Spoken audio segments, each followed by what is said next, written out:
your seat, light it up, let's unwind. Kevin and Kerr bringing topics of all kinds, from cigars to sports, family and more. Everyday stories you'll want to explore. So take a puff or ponder away. Join the talk, it's the highlight of your day. Puff and ponder where the sparks ignite. Conversations blazing day or night.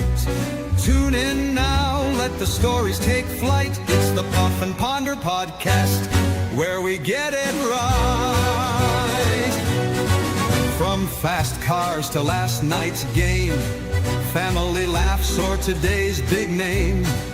We've got the topics, we've got the vibe. Stay tuned in and enjoy the ride. So lean back, relax, take a break. Kevin and Kerr got the chat you'll appreciate. Puff and Ponder, the show that's great, where conversations ignite. Don't hesitate.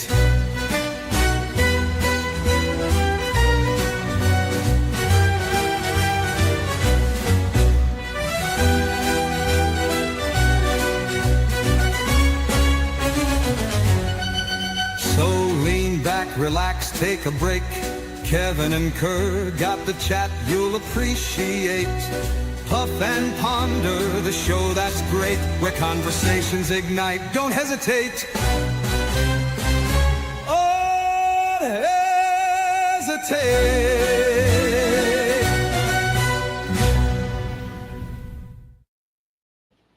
Welcome to the Puff and Ponder podcast, where conversations ignite. Kevin, Cigar Prop, Kerr, Stogie Road Cigars, Duncan. Actually, Kerr, introduce our co-host. The co-host. I'm Coco. That means it's co-host. Thank you, Kevin. We are very, very excited to have on our co-host, Duncan Ramon Echavarria. You're absolutely insane, Kerry. You're absolutely insane. I'm not going to hold back. I'm going to just tell you you're absolutely insane. But thank you, gentlemen, for having me here. I've never been called Coco before, but I'll take it. Yeah, Coco, fuck you, Coco. Duncan is the Cigar Lounge strategist and has a book out called the Cigar Business Blueprint. He is a longtime friend, former co-host, former host. I'd say former friend. yeah. give it an hour and some bourbon. Former friend, former cigar lounge owner, former cigar lounge tobacconist, been in the industry for countless years, and one of my very first guy I ever took a trip to Miami and actually was introduced to the cigar industry, the cigar people. I drove all the time, all the way down there. I literally had to deal with this guy sleeping next to me. It was just horrible. It was Kevin, he slept and snored the whole fucking way. Yeah. And then we pulled into a rest stop somewhere in Georgia, I think. And we did see at like 3:00 in the morning a man getting some sexual pleasures from somebody in a pickup truck. It definitely was. I mean, it had everything. It had sex, drugs, and rock and roll. But did it have a Pizza Hut buffet? Can it compare with our no trip? No. It was. It most definitely had its own aura to it. Yeah. That was when we stopped by the local, like the one of the side shacks that sells the Cuban coffees, and Duncan comes in with like a 16-ounce coffee, sets it in the in the coaster, and I pick it up. I just start drinking it. And he's like, "What are you doing?" He has like this sleeve of like mini cups. I'm like, "What the fuck is that?" That's how we drink it. I'm like, "Why?" And you gave me a cup. Where's your cup of coffee? He's like, "That's for both of us."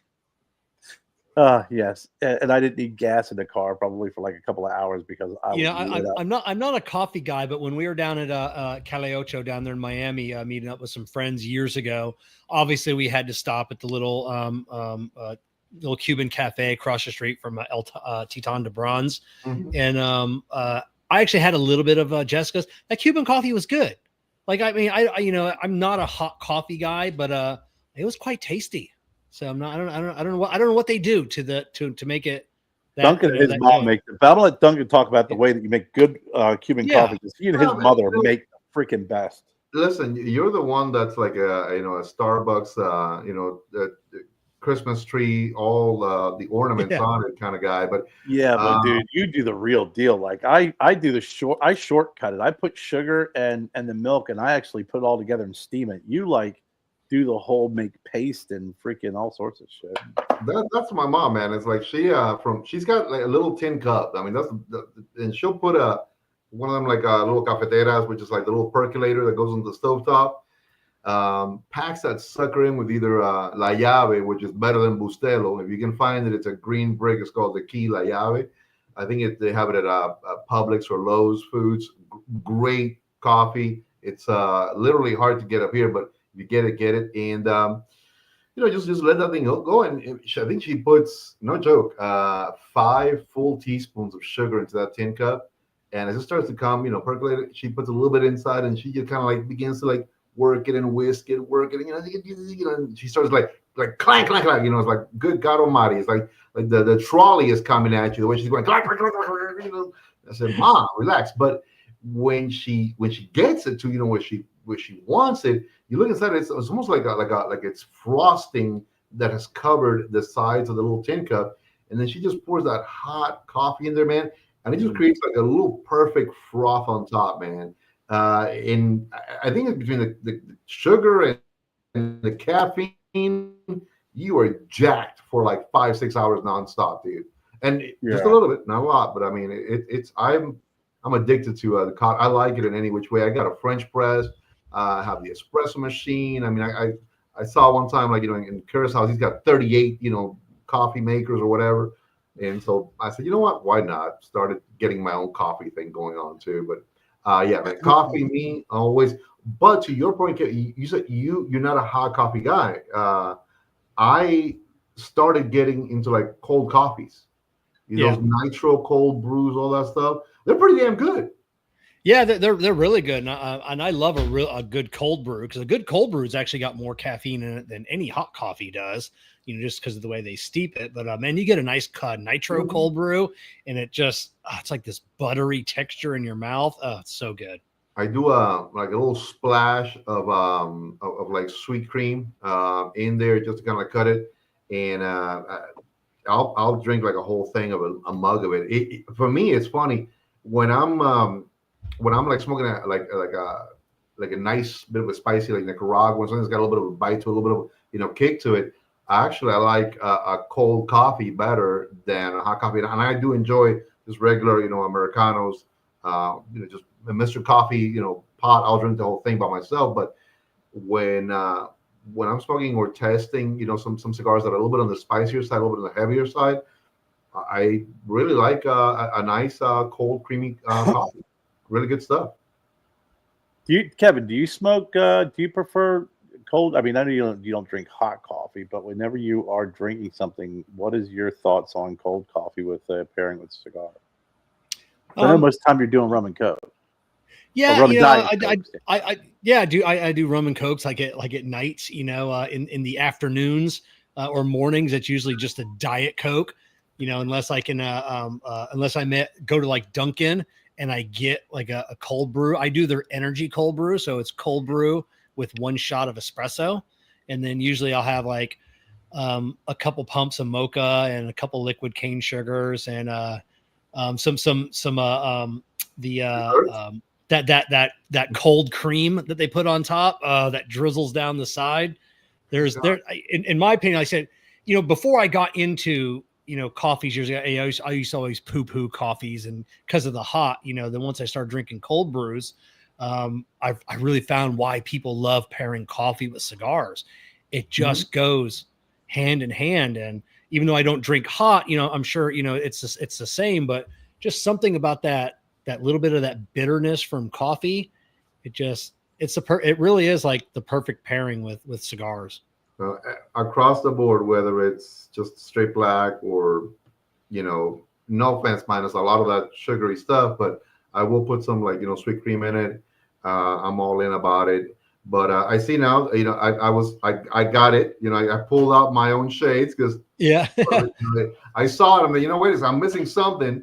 And went to the dollar store. And I bought these for $1.25 because I said, I think these guys wear like shades. I'm like, I don't want to be left out. I'm like, okay, they're done. I'm ready. Duncan kept the receipt on it so he got the tag on it so he can return it tomorrow. Yeah. Listen, the struggle is very real for this guy. So yeah. So Kevin, I actually made a drink tonight, and it kind of I don't know. Well, I'm interested, and you're really picky when it comes to alcohol, but it was there's this grind espresso liquor. It's a liqueur, but it's liquor. And when I started looking closely at it, it's actually coffee infused rum. It's about 60 proof, but it's actually promoted as a liqueur. So I did a shot and a half of vodka, a shot of this grind espresso liqueur, and then a half a shot of Bailey's in ice, over ice, and like mixed it up. I don't drink cold brew. That tasted like cold brew, but it was yummy. Sounds good. It was really good. It tasted, it kind of had that White Russian kind of like, feel to it, but it wasn't we like had that grind together. Remember when we did that event at that country club up in your neck of the woods? Yeah. They were doing like, a display of different coffee rums is what they were saying. But it's a rum, but it's like it looks it's promoted as a liqueur. But it's like, most liqueurs are what, like 20 proof, 15 proof, whatever. They're not very. This is 60 proof, but it's I drank it. I was like, God dang, it was really good.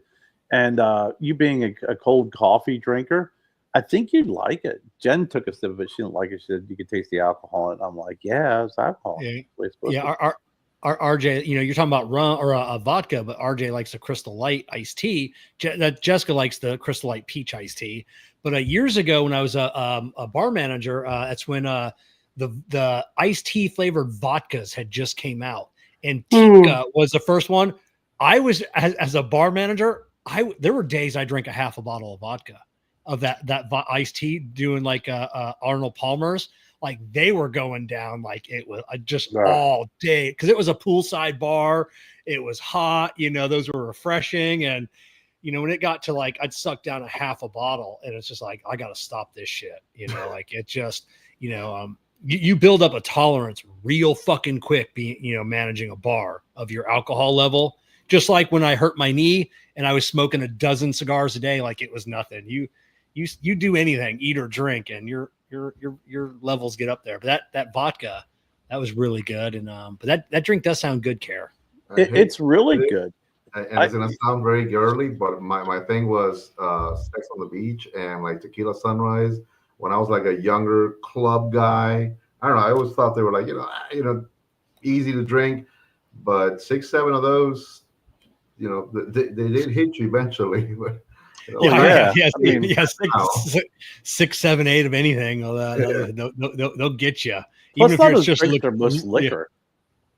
A lot of those drinks are just a bunch of various liquors in there. Like like a Long Island iced tea. A Long Island iced tea is like 6 ingredients, and it's all liquor with a splash of Diet Coke or Coke. I tell you what, make it brown. I was the only. I mean, I couldn't make one now, but I was the only one at my bar that could make one. And because it has to be made perfect, because you can't taste like a really, it is like a really good cigar. You shouldn't be able to really taste any one thing. Mm-hmm. So when you make a really good Long Island iced tea, you rim it with a little bit of a lemon, and you get all of these flavors in. You can't pick one out, but you get 3 deep, and and it's 6 shots of liquor. It's like, what is it? Vodka, rum, tequila. It's all basically all your lights, all your darks. It's like all this liquor, and then they're like, oh yeah, and then put a splash of orange juice and then just a touch of Coke. It's like, why is that? No, we never did orange juice. Yeah, just a splash of Coke and rim it with a lemon. And why are you putting Coke in there? Is that that's to make it look brown like iced tea. Yeah, that's all it's for. That's all it's for, and you wonder why they're $30 drink at some places because of all the alcohol. But like I said, when it's done right, like a good cigar, you can't pick anything out. Nothing. It's just one nice, smooth drink. I don't know, man. Maybe I'm just getting older, but I've slowed down so much on my alcohol intake or drinking. Yeah. I go anywhere, one cocktail, or I'll get a beer and I'll sip it, or I'll get like a scotch and sip it. Even here at home, I mean, I'll get a little, neat bourbon, and that'll be a 2-hour experience with a cigar. And I mean, there were days that I enjoyed, 2, 3, shots back to back of anything or whatnot. But I don't know, I think it's become more of like an enjoyment factor. I have some good bottles as well. I tell folks, if you're gonna drop, $80, $120, whatever, on a nice bottle. I mean, if you can kill it and go get another one, God bless you, But I don't know. It's become more of the enjoyment of just the experience, I think, overall. Yeah, I have my 30-ounce Tervis. I just got my brand new one tonight, Ohio State. But it's 4 ounces of rum, 2 ounces of Bacardi Silver, 2 ounces of Bacardi Black, a can and a half of Diet Coke, and I'll make one of these like at 5 o'clock, and like I'm just finishing it up at 9:30 at night. I have one every day. That's it. And that's not bad. I mean, that's a nice relaxing drink to take the edge off. That's not. Well, as we get older, we it's social drinking. We drink to enjoy. We drink to pair. It's not drinking for therapy anymore. We don't drink to consume. Yeah, that's it. We don't drink to consume anymore. It's just because it's just not worth it when you're throwing up in the morning or throwing up later that night. And you're like, damn it, I just threw up $80. It's just it's that weird, God, I don't throw up much. I'm not even back in this, but it was just kind of like that horrible feeling the next day. Your head's pounding. You're feeling like you're walking on like with cotton. It's I don't know. Today, like I said, I glass of water and a nice cigar sometimes, just so I can get all the flavor. I can, I don't miss out on anything sometimes, and I'm okay with that. What's everybody smoking tonight, Duncan? What are you smoking? So this is it's a Dominican Puro. I won't get into what's in it. It's on a project I'm really excited to be working on right now. It's from what I can tell you, the blend. It's a nice Connecticut exterior. This all pretty much is from the Valle de Cibao. The guy who sent it to me, we all know him. I think I mentioned him to you earlier, Kevin. He said, I want you to try this. Give it a try. He said, it's got a little medio tiempo. So it's got some oomph behind it. It looks light and easy, like not too heavy. But I'll tell you what, man, it's very enjoyable. Little caramelly, and I'm not one of those guys that talks about all the notes that he gets and whatnot, but it does have a really great, kind of like a caramel sweetness to it, which I do enjoy that. It's a little dry on the palate. I'm not upset about that either. I think that's actually great. It's making me almost like puff more frequently than I would. So I'm kind of trying to slow myself down because it is an enjoyable, almost natural, inherent aging sweetness that happens. But I can feel the kick in the after taste. I can feel that it could be like a little heebie-jeebie cigar if you're a newbie. I mean, this will be a cigar that I wouldn't recommend to someone who's never smoked one, even though it looks like it's a nice, easy one. And I got a few of these to try out, which I'm really excited about that. I will say this is actually for a client who has a coffee company. That much I can say. So we're trying to kind of work with creating something for him and make everybody kind of happy before we do anything forward. But like I said, so far what I've been smoking from my provider, I can't complain. You know. What tobacco did you say is in there again? Slow that down a little bit and make it more Americana. Medio tiempo. Filio Tiempo. No. Medio, MEDO, medio tempo. It means like half. It's basically like it translates to halftime. And if you all know the structure of the plant. So like at the very top, you're gonna get the ligero, and above that is the flowers, But in between every now and then, in that top section, some plants will develop what's called medio tiempo, which is another type of leaf that's also very thick, very veiny, very oily. It's very potent, a little bit much more so than ligero sometimes. So what happens is a lot of the times when they come to fruition or they're noticed, they're reported, and so they're looked at, and pretty much that crop is then bought because there's the expectation there's going to be a lot of medio tiempo. It is another stronger, heavier, nicotine hitting leaf. So we wanted to have something for one of the coffees that we're working with that was easy, but still, could keep, someone engaged and say like, wow, this thing really just, spoke to me. So there is ligero, there is medio tiempo. Again, would I have mixed them both? I don't know, but I'm having a great time smoking this cigar. I would probably convert this more to like an early afternoon cigar. I wouldn't say, a morning cigar at all. Definitely, it's great as a nighttime. If you want to just smoke something on the heavier, richer side, and just call it a night after this. You don't have to look for a Maduro. I think something like this would actually work just as well. Yeah, I like start my Kevin and I talk about all the time. I like start my day some days with a strong cigar. It's almost like the reverse. Instead, a lot of folks will start off with a lighter cigar, and then eventually throughout the day get stronger and stronger.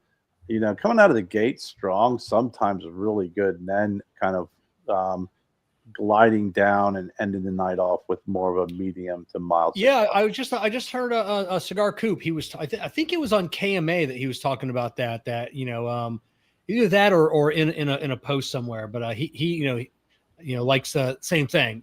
Finishing his day with something a little bit more mild, and so I'm the same way on a lot of days.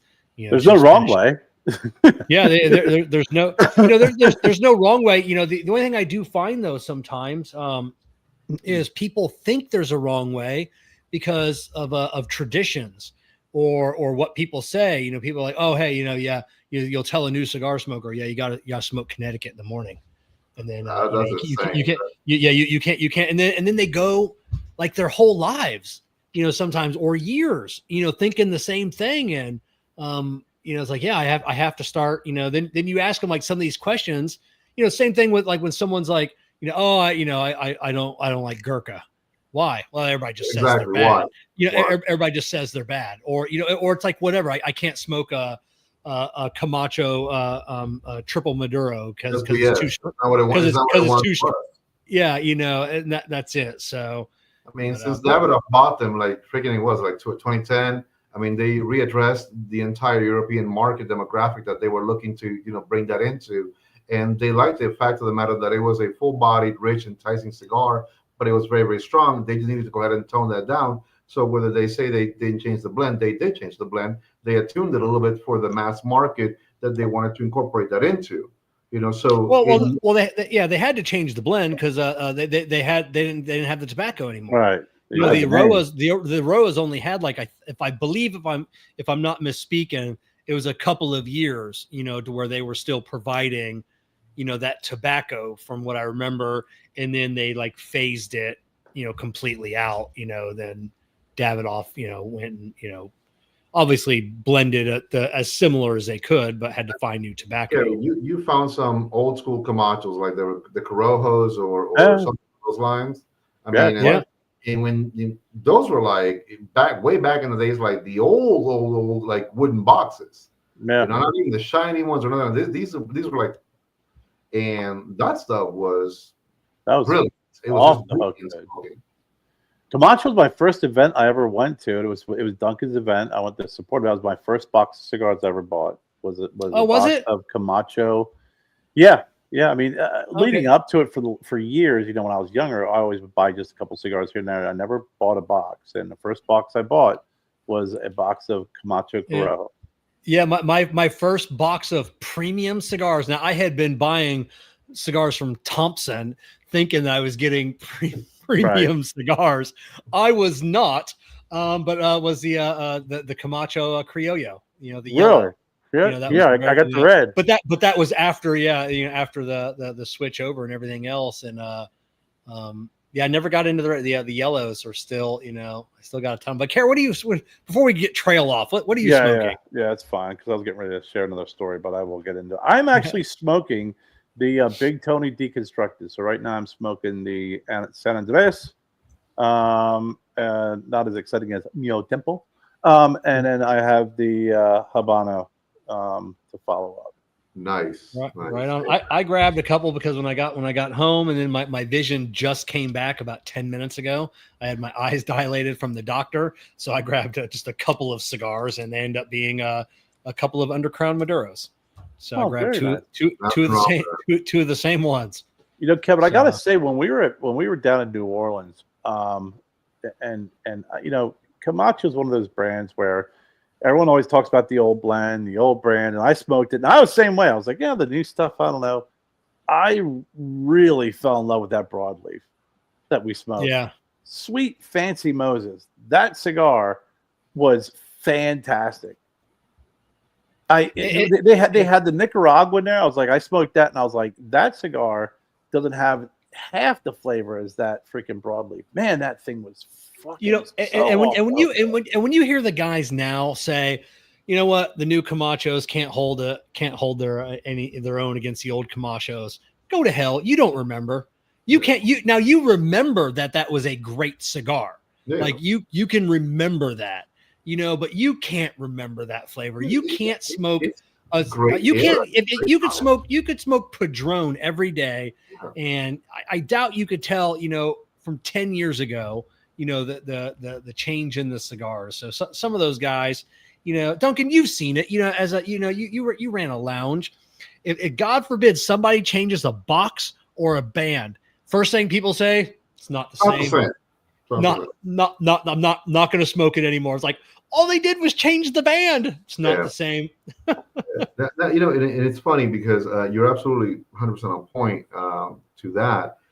I love Camachos. I think that when the Arroyas, had it, man, amazing stuff. When it transitioned, there was the change. Nothing wrong with that. But I still continue loving the brand. I love the cigars. As a matter of fact, one of the easiest, smoothest Connecticut's out there for a while was a Camacho Connecticut, and I would smoke like a whole box of those, as a breakfast cigar, and they were very enjoyable. I would tell people, look, it's a great starter cigar. It's nice, it's easy, it's smooth. You're gonna love it. It's not. And I go, no, come on, the same thing. The Maduros. Look, I wasn't looking to kill anybody with a triple mat. I was actually very happy that it got toned down. I thought it was great that way. I saw this 400-pound dude one time, smoke one of the old ones, and I think he was about to have a heart attack or something. Now, what I tell everybody is, look, it's enjoy the damn thing. I don't smoke because I want to smoke the strongest stuff or I want to be the baddest guy out there. I could care less about any of that stuff. I literally had this anecdote. It happened a few weeks ago, and maybe you guys have seen it because again, it's a great cigar line. It's a great company. I love everything that Foundation does. I think that they're amazing people. But I saw a coffin it was literally a coffin, a small coffin for cigars, and apparently it was an homage to the discovery of King Tut's tomb. Oh yeah, you saw the sarcophagus. The guy at Casa de Monte Cristo explained to me this amazing. It's a story. It was beautiful. I kept looking at him and I kept looking at him and I go, so how's the cigar? And he goes, well, I haven't smoked it yet. And I go, then I don't care. It's like, and he goes, well, what do you grab a few? And I go, I wanted to see if you had smoked it, if you could, give me some reviews or not. And I think it was like $30-something or $40-something. Yeah.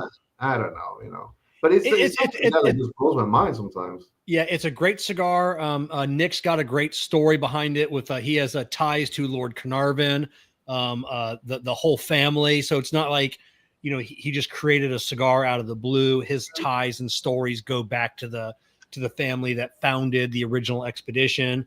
Which but it's a really good cigar. But you're right. It's like it's got to be between $30 and $40, maybe like $36 or something. It's a. I wanted the guy to tell me a little something like, man, I smoked it, I enjoyed it because of this, and and I wanted to see that, and it didn't translate at all. So I said, you know what? Okay, thanks. Then actually I saw the Valladares 10th anniversary, and I love everything by Valladares. I mean, I think he's a great guy, and I grabbed a few, and I was like, man, I sat outside and I smoked one, and I go, you know what?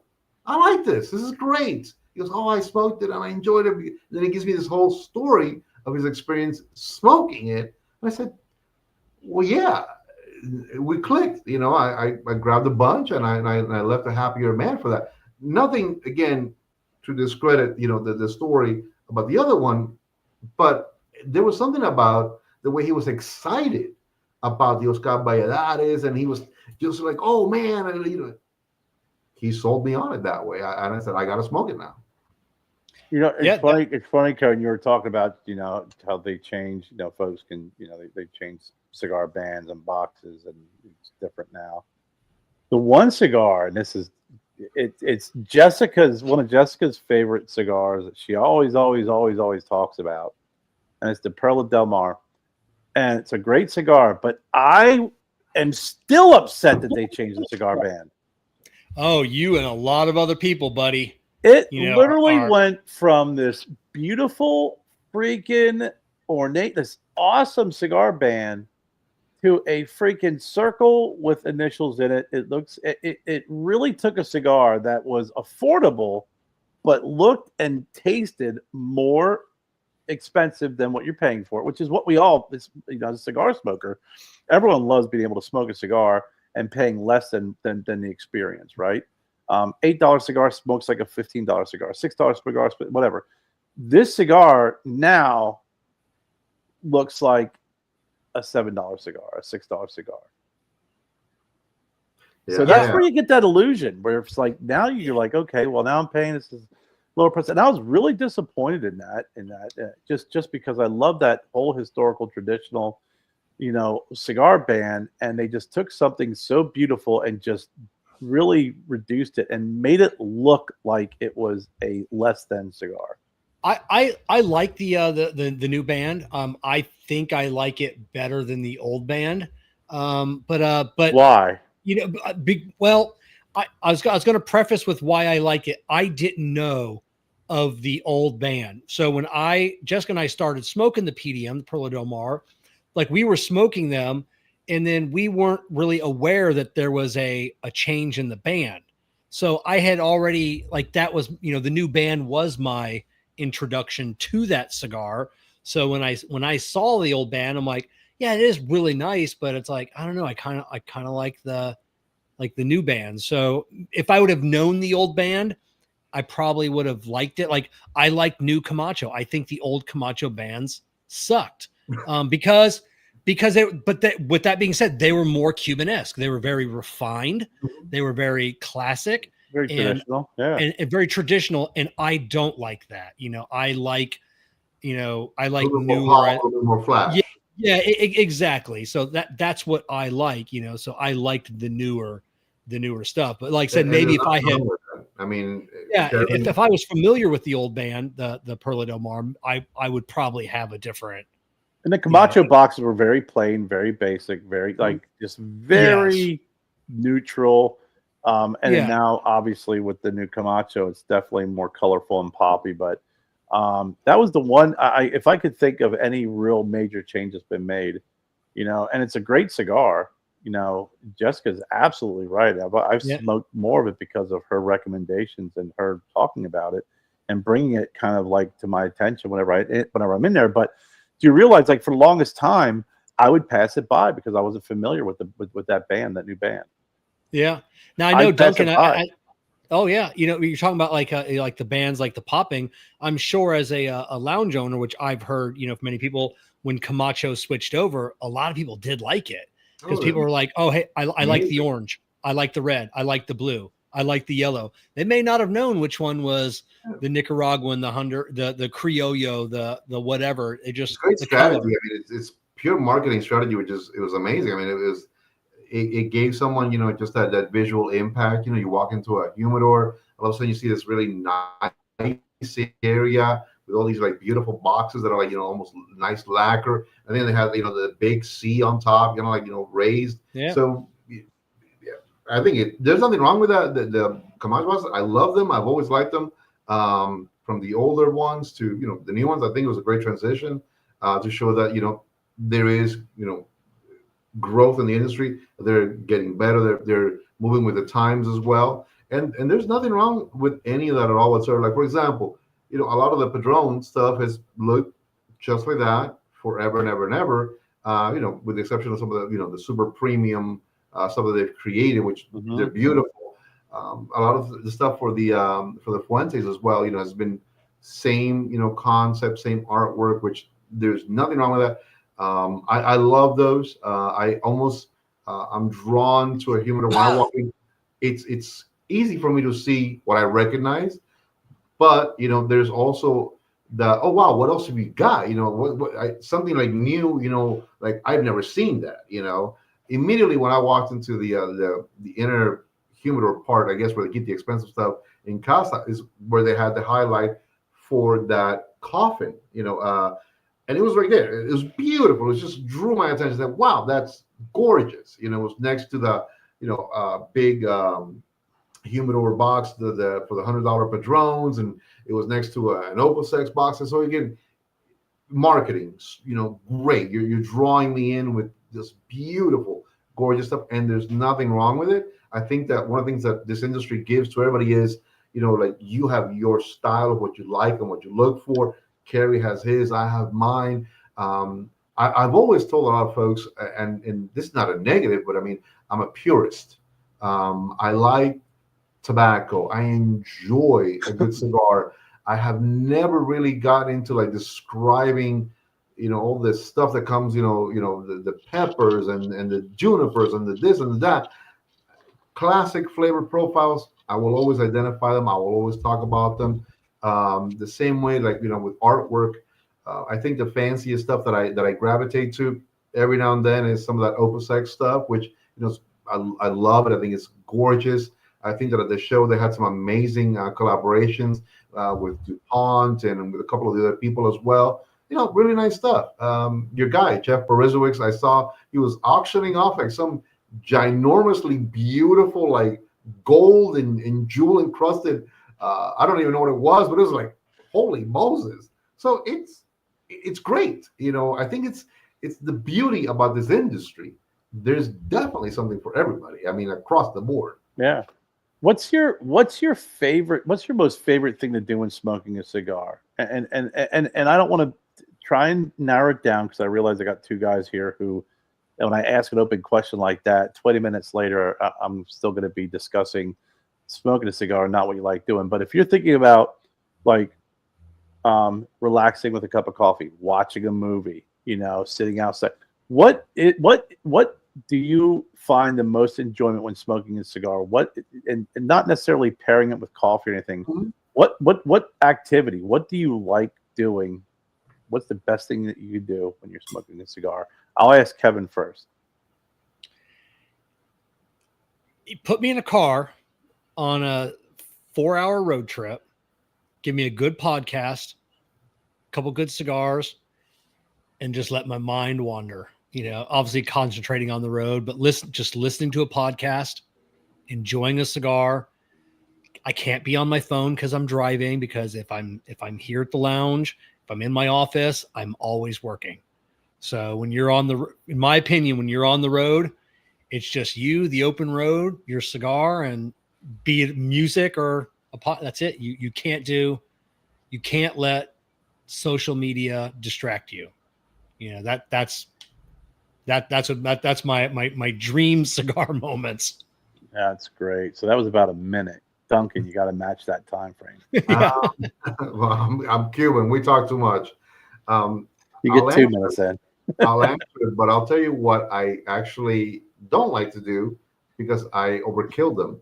When I've been working lately, the past 6 months, I've noticed that when I'm in front of my computers and I'm going through cigars, I go 1, 2, 3 cigars deep, Oh, and I just yep. I get lost, but I forget to enjoy the cigar. Now, for me to really say, like to your point, Sunday morning before I go to church with my mom, I'll get up early, sit outside, grab a book and a cup of coffee and a cigar, and for about an hour, hour and a half, I just read, and I just enjoyed that moment in which I also tend to sometimes just not even read, but just focus on everything else around me, you know, being in my backyard and looking at birds or trees or whatever, and just enjoying that cigar really becomes an amazing experience that kind of elevates me a little bit in that moment. And it's almost like I said, it's almost like praying at that moment, communing, and I love it. That to me is my most enjoyable moment and time with a cigar, my pre-church Sunday morning thing.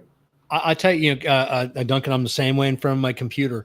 I might smoke 25 cigars a week. I might only enjoy 2. Right. Because you go right through them. You sit there, you're doing work, you're doing this, you're doing that. You're just puffing, and you don't pay attention to what you're smoking. It's something to do to occupy your time while you're doing your work. Yep. What about you, Kerr? Now you answer. Well, I'm going to. Funny you should ask, Duncan. That's a great question. I believe it or not, I am in the same vein with Kevin because of all the driving that I've done. Not so much anymore, working from home. But when we do take long road trips, I actually, in my opinion, versus even and I love sitting out in the back deck when it's quiet. I love sitting in the lounge and just enjoying the quiet moment, enjoying the cigar. But for some reason, when I'm driving, I'm more aware of what I'm smoking. I'm more aware of the flavor. I actually have had, and just in the past, Duncan, when we used to do the show, the Stogie Road show, as the Stogie Road, I was on the road. I really got a chance to really pick up on notes and enjoy the cigar more so when I'm driving down the road. I'm not a big music listener like Kevin. I listen to podcasts or I listen to nothing, just silence. My thoughts, what I'm smoking, and the road. That is the most peaceful thing in the world. I prefer, I know a lot of folks love flying because you get there in a shorter amount of time. I'm not a big fan of flying, but I like driving because I like the time and seeing the country and enjoying that cigar. I'm terrified of flying, so if I can drive it, I'll drive. I mean, I'm not gonna even, I'm literally terrified of flying. If I am on an airplane, I have a rosary in my hand and I'm praying from the time we take off to the time we land. I mean, and there are witnesses to that. They're like, dude, you're insane. I go, I'm terrified. I hate flying up until about the 10,000 foot mark, because I'm always looking out the window and I'm like, shit, like if we went down like right now, like there's a pretty good chance I might survive. I'm going to be horribly burned, or I might be alive and burning to death. But then like around like that 10,000 foot mark, and then I'm at ease because I'm like, yeah, there's no way I'm dying instantly. Like the plane's going to explode. I'll never feel it. Or even if we were going down, like I might be afraid for like 30 seconds, but at least I'm going to die instantly. So that puts me at ease. I'm good. I'm going to die. That's great. It's actually when we're cruising, like I don't like flying, but there's times once I kind of reach my steady state and it's like smooth sailing and you're up there at 30,000 feet or what have you, and you're flying. Every once in a while I get that realization. I'm like, I'm in a fucking metal tube flying like several hundred miles an hour. That's what happens to me. Through the air. Like, this is impossible. Like, and it's like, I understand, physics and aerodynamics and lift. And I'm like, yeah, no, I'm not buying that shit. No, this should not be, we shouldn't be up here. I was thinking about that 2 weeks ago, when I had to fly out. I flew to Atlanta for a layover, flew into Fort Walton Beach Airport, went over to pick my truck up and then drove it all the way back home. When I got home, I'm like this trip, is mind boggling. Like I left this morning. I was in another state. I was, like, I think of like the old timers, like this was a month-long journey for them. Like I left this morning, 1,000 Crazy, miles isn't it? away and came home and the same day. It boggles my mind to think about that. Yeah. Exactly. Well, what we I'm, were I'm gonna give watching. you the funny one. I have to do this when I'm up there, and I guess when you get that realization, well, I'm finally up here. I have to get up as quick as I possibly can and just start walking. I'll walk to the bathroom, whether I have to go or not. I lock myself in and I just go, Lord, I commend myself onto you. Whatever happens, just and I have to get up and walk and something. I mean, I am literally, no joke, fellas. I am deathly afraid when I'm in that physics or not physics tube in the middle of the air. Yeah, it's crazy, I'm isn't it? like, screw this. I've never gotten out of my seat on a plane ever. I What? buckle up, and I've never gotten up. I ever. have I got it. I got to You get know, out. And we want to do for my 50th birthday in a couple of years, to Ireland, and it's like a 16-hour flight. Jessica goes, "What are you gonna do?" And I'm like, take something and sleep as long as possible. I gotta get like Mr. T and the A team. You gotta like knock me out on a trip like that, and just have me just wake up next morning and be like, "What'd you give me, fool?" I ain't getting no plane, fool. I ain't getting no plane, fool. It's because I've gotten better at flying, but like Duncan, I will get up and I will walk around. I will get some beverages and stuff. But I'm all about making friends in that moment. Hey, how you doing? How you doing over there? You want to talk? Let's talk. I don't talk to nobody. Leave me alone. Duncan wants to make friends at his final moments. Yeah, I'm like, listen, we just met. Can we bond? Because if we go down together, I need a hug. So I got to ask you both, because I think they were going to get two perspectives here. We got a new pope, and it's an American pope. The first time there's an American pope. Hashtag America. So I got to start with Duncan, with your background. Diehard Catholic. Diehard Catholic. Diehard.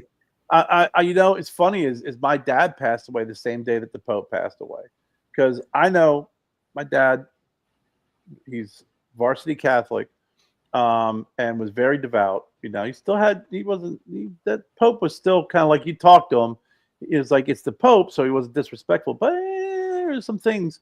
And I think I'm like, my dad was like, I got questions, and before he gets up there, I got to intercept and ask some questions. So but so I was, it was sad to see that, my dad didn't get to see that we had our first American Pope.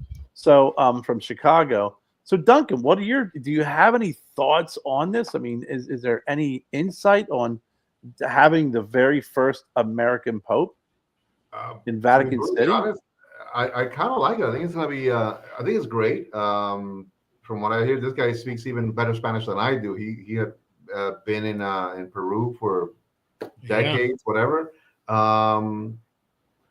Honestly, I want to see what happens. I mean, my mother grew up in went to school, Catholic school, and she was in a nunnery and whatnot. And I tell the folks, I'm excited when I go to church. I do enjoy it. I do look forward to it. I like it. To me, it's a great way to click with something. That's the way I explain it. I love Francis, Pope Francis. May he rest in peace. I want to see what Pope Leo does.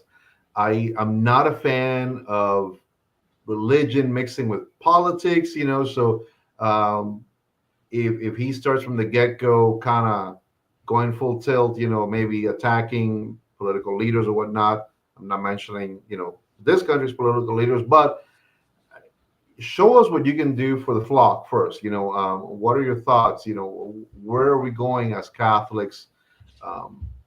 That's really what I want to do. I'm excited that we do have an American Pope. I think it's going to be great. First time in history. That's awesome. I've seen some commentary on social media, which I would say, man, if you got nothing to say, don't say nothing. That's the way I approach it. But again, I don't know much about him. Looking forward to what the first, 3, 4, 5 months will do. And and his outreach to the people and his message to the flock. That's really what I'm looking forward to, honestly. Interesting. Yeah, I was not a big fan of Pope Francis. Why? What did he ever do to you? Well, no. You know, Kev, do you have a thought? Do you have a thought? I know you are very much. I don't know what you're not. I wouldn't consider you an atheist. You're kind of like that agnostic spiritually. I think you believe in something, but you're really not sure what you believe in. That's what Bradley used to say. Bradley used to call me an agnostic atheist. I'm just glad the Pope was a White Sox. I mean, I'm a Yankees fan. I'm just glad he was a White Sox fan and not a Cubs fan. Them Cubs fans are just so obnoxious as it is, and God forbid, we get a Pope that was a Cubs fan. Lord, right? We'd never hear the end of that shit. Good thing you didn't drop off before you got to say the word socks, because you started off with, thank God the Pope's white. Socks. Yeah. I was like, Kevin, where are you going with this? Oh, White Sox. Woo! Huh. So, but I'm with Duncan. Like I said, I get tired of religions bringing in politics. It was, like on the so a lot of the the Pope, a lot of these bishops, cardinals, preachers, and I can only see on the Catholic side, the last couple presidents, they go in and it's like, he said they wouldn't allow this president in anymore because their stance on LGBTQ or their stance on abortion or their stance on immigration. And it's just like, you had a Pope that colluded with Nazis. Who the hell are you to exclude any? That's not your job. Your job is to let anybody in through those doors that wants to worship, praise, do whatever it is. That's your job is to not be the bouncer at the door and be like, I really don't like your stance on this one. You're not getting communion, or I think you got to find a new church. So, yeah, the church's job is to allow everybody through the doors, and if you believe, let God sort them out.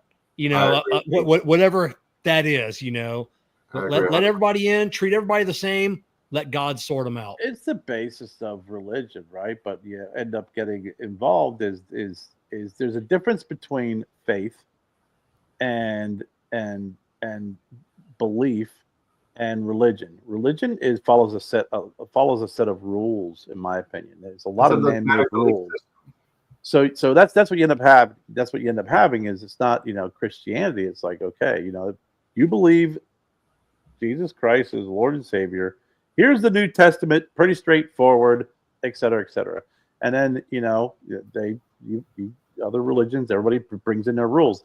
And I had a really good buddy of mine who worked for me down here. He grew up a Baptist, and he said, I went to all different churches, all different denominations, everything else. He goes, I read all different textbooks. He goes, I even got the books, dummies for Catholicism, dummies for this stuff. He said, I read everything. He goes, there's one thing they all have in common. I go, what's that? He goes, they all have man-made rules.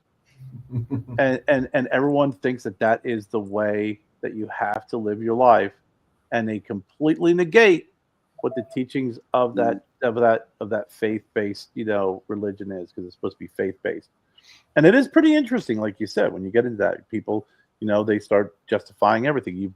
They'll pull out some ridiculous passage from some book in Old Testament and try and justify their criticism of something, but at the end of the day, if you are a Christian and you believe in Christianity, the whole idea is that Jesus Christ dying on the cross, that was the converting moment from the Old Testament to the New.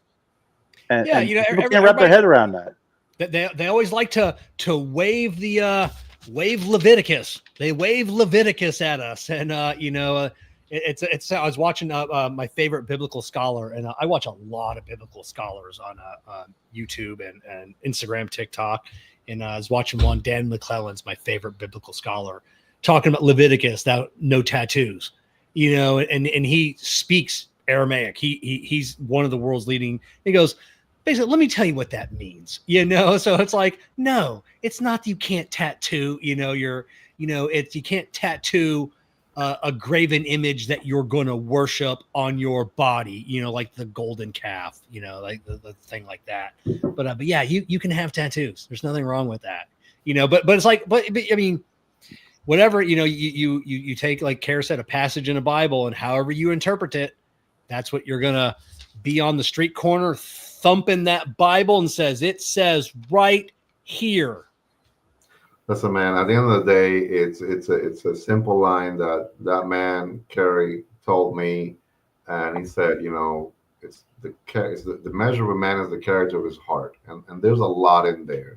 It is, if he is a good person, if he is a good father, if he's a good son, if he's, there's a lot that flows into that one sentence that he told me some years back. And it never left me. It really never left me, because I've seen that in the good in people. I've seen that in the good things that I've read, and the good things that I've written, and the good things, of people that I've interacted with, and it comes through. You see that character of their heart, their goodness. If they're good, you're going to see it. You can also see, a shitty person is a shitty person, and that's also going to come through as well. And you just can't do anything. I mean, I tell everybody, look, you got your good Catholics, you got your bad Catholics, you got your good Christians, you got your bad Christians. There's a split right down the middle, always, whichever way you go. Yep. I've always said this, and I said, sometimes the person who says he does not believe has the greatest amount of faith, and I've seen that. To listen to Kevin speak, man, what I hear from you is you're such a deep man, and you have a love of spirit, a love of who you are and your family, and it shines through. So to me, that's faith. I mean, that's a spirituality. That's a religion. So it doesn't matter whether you believe in God or not. I hear that, and it comes through from the character of his good heart. And that, in my humble opinion, you say it like Osiris in the ancient, you weigh the heart against a feather. Oh, who? Like, was that Osiris? The ancient Egyptians. Is that anime? Is that like anime stuff? Yeah. No, he didn't mean Cyrus from the Warriors in the 1970s. Like, so. But yeah, I think you're absolutely right, Duncan. It is true. And listen, you've been around the block. You've met a lot of people. I met a lot of people who are Christians, and they want to go around talking they're being Christians, and they're the biggest, phoniest people on the fakest planet. And I got no time for some people like that. I just don't. And it's funny because cigar lounges are, in my opinion, hubs. You are going to sit around a bunch of guys, from all different walks of life, all different beliefs, or political, trains of thoughts or whatever, and there's nothing wrong with a single one of them, unless they choose to put that upon you, as that is their agenda or their mission statement. My comeback to a lot of people when things go that way, go, hey, man, how is that cigar? Ain't that damn cigar like amazing? Tell me that cigar is not good, because I'm not there to go down that rabbit hole, and I used to, and I choose not to. At the end of the day, wherever I travel, whether it is a nice restaurant or a church or a lounge or a bar or wherever, my objective goal is to enjoy that moment, that space, the people that are there, have a great time, and hopefully come back again because they made it a really nice place. There's a little restaurant here in town, real quick, 220 Cafe. They're a little plug for them, and so nice, super nice. My partner and I, we showed up. The young lady said, we're gonna sit outside, and said, oh, this is a beautiful day. We're gonna sit outside. I'll tell you what, not once did we stop getting amazing service. The food wasn't the greatest, like, oh my God, American, bistro extraordinaire, but it was the service and the environment and the lovely people that were there. We had conversations with the table next to us, and the overall experience, I told her, man, loved it. I had never been there. I've been here in Statesville going on almost 15 years now. Never once been there, and I kept telling them, man, what the heck was wrong with me? Statesville, Tennessee? No, actually, right around the corner from there, North Carolina. Okay, my buddy Justin owns a tattoo shop in Bristol. He always had each year the Statesville tattoo fest. Mm-hmm. So Yeah, Duncan is north of Charlotte. So if you're looking at Charlotte, just go directly north of Charlotte. About Okay. 30, 40 minutes. 45 minutes, literally. So in a how fast you drive. It's a nice little town. It's a nice little town. I like it. It's I guess it falls into that quaint American older town. You can still see the mayor walking around, like he's just a regular kind of guy. I still have a key. I still have a key for Statesville from the mayor. Huh? I got a key to the city from the mayor. Yeah, you stole that. I do. I shit you not. I swear to God. I unless I packed it up. We were up there for I think that's why he hasn't been able to get into his damn house for a while, man. I think that's what the deal is. I shit you not. I do. I gotta find it sometime. I got a key. I got a key to the city of Statesville. But Duncan, like I said, when Jessica and I first started dating, first couple restaurants that we went into, and I'm covered in tattoos, beard. They'd always sit us like in the back, and she's like, "Why are they in the back?" I'm like, "Get used to going out with me." It's like just they just sit me in the back. Don't want me up front. God forbid I'm by the front door. That was nice of you. That was nice of you to take looking at me coming in. That was nice of you to take the blame for Jessica, Kevin, because they did such there because of Jessica. It wasn't because of you. Yeah. Shut up, Kerry. Shut up. Look, the other group that I love the most, man, is biker guys. Biker dudes. You see them and they're like, oh God, I've had some great biker friends throughout, 20, 30 years. Guys, in the hardcore, bikes, clubs and whatnot. And these dudes are just awesome to talk to and interact with, and just great people. Oh man, when you treat us nice, I go, well, why shouldn't I? You guys are first of all, you're coming into an environment to spend your money. I'm gonna treat you very nice. If you're gonna do it, I gotta take care of you. But my favorite group of people to hang out with, lesbians. God damn, they know how to. God damn, they know how to party. They know how to party. They can drink. They can, years ago we used to go to at Livingston's. It was a big pool hall. They had gaming set. Place was massive, and it'd be a ladies' night. So, and then in the all the girls that I knew, they were all like in the parts stores, like delivery and everything else. So they'd always invite us out, and of course they were, it was ladies' night. So there's guys there looking for ladies, and all these lesbians hanging out. Like, screw you, we're getting our free drinks and our free pool, but they were That's always great. Just so much fun to hang out with, and just like they not a care in the world. I could hang out with almost anybody. I mean, groups, truckers. Truckers, I think, get such a bad vibe sometimes. Because obviously they're gonna park their rig. If they're in the area. Dude, I love truckers. My oldest brother was in trucking for nearly 30 years until he retired. I'm working with some great guys. They were in trucking and logistics also currently, and there's just something about people who are out on that road, traveling all over the U.S. and they got their cigars and they're doing their thing, and you're like, man, these guys got it going on. They're like my buddy Mike, that I went to high school with, and on the road, when he finally came off the road, he had 2 million accident-free miles. But when he would come back to town and we'd have a get together, everybody'd be circling around Mike. Truckers have the best stories, from just that's all they do. They've seen it all. I love trucker stories, man. It's always the shit that they've seen. What's your favorite group, Kerr? What's your exciting favorite group? I don't have one. I really love nothing is better than going in and sitting down and just seeing a group of like a diverse group at a cigar lounge, just hanging out and talking and chatting. I love it. You're right. I love it. I mean, I tell you, and I was in Davidas Cigar Lounge in Maryland. And it was in an area, when I pulled in, I couldn't find it. I was looking for it, and I was like, shit, the GPS says it's right here. So I do a loop around the block, and I'm like, this does not look like I should be here. This looks like something from The Wire, which was filmed in Baltimore, which apparently it was. So I'm like, I'm not even stopping for stop signs. I'm just going through. So I pull in. I finally find it. Bars on the windows, everything else. I go in there. Guy buzzes me in. I come in. And I'm like, yeah. I said, I told him I've been looking for you guys. He goes, yeah, some people get a little lost. I said, I was up in this neighborhood. And he goes, did you stop signs? I go, no. He goes, good. That's a really bad area. I go, all right. He goes, go back and sit in the back. So I went in the back. And it was like this little nerdy guy sitting there on his computer.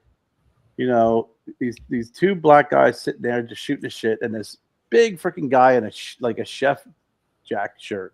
You know what I'm saying? Like, you know. Yeah. And he's a Russian guy, and he's telling stories. And I just sat there and listened. It was him, this little nerdy guy, these two black guys, just talking about these freaking stories about the neighborhood. And I'm dying laughing because, you know, the Russians just like, you know, he started and the guys were like, you know, man, you got to watch around here. He goes, that gas station down there, man, there's always some shit. He goes, yes. Month ago, I go to put gas in car. The guy comes up to me and puts gun to my face. I said, you think first time I had gun in my face? And I smacked it away, and the guy ran away. And I'm listening to these stories about Was he Russian or Austrian? Because he sounded there like Arnold for a second. Definitely Russian. Definitely Russian accent. Arnold Schwarzenegger is more like this. But I sat there just listening to the conversations and the stories that these guys were telling each other, and all sorts of diverse backgrounds, and everybody getting along and laughing and having a great time. And I'm like, I've always said it. That's where you're in a cigar lounge. That's where you find out you have more commonalities and differences. That's really when you come together. So I love going in and meeting new people, and I love seeing just some of those other Davidoff lounges. You get closer to DC, you go in there. There's politicians in there. There's bankers, in suits, and there's freaking workers. Fucking everybody getting along. Everybody having conversations. Oh yeah, my lounge. Huh?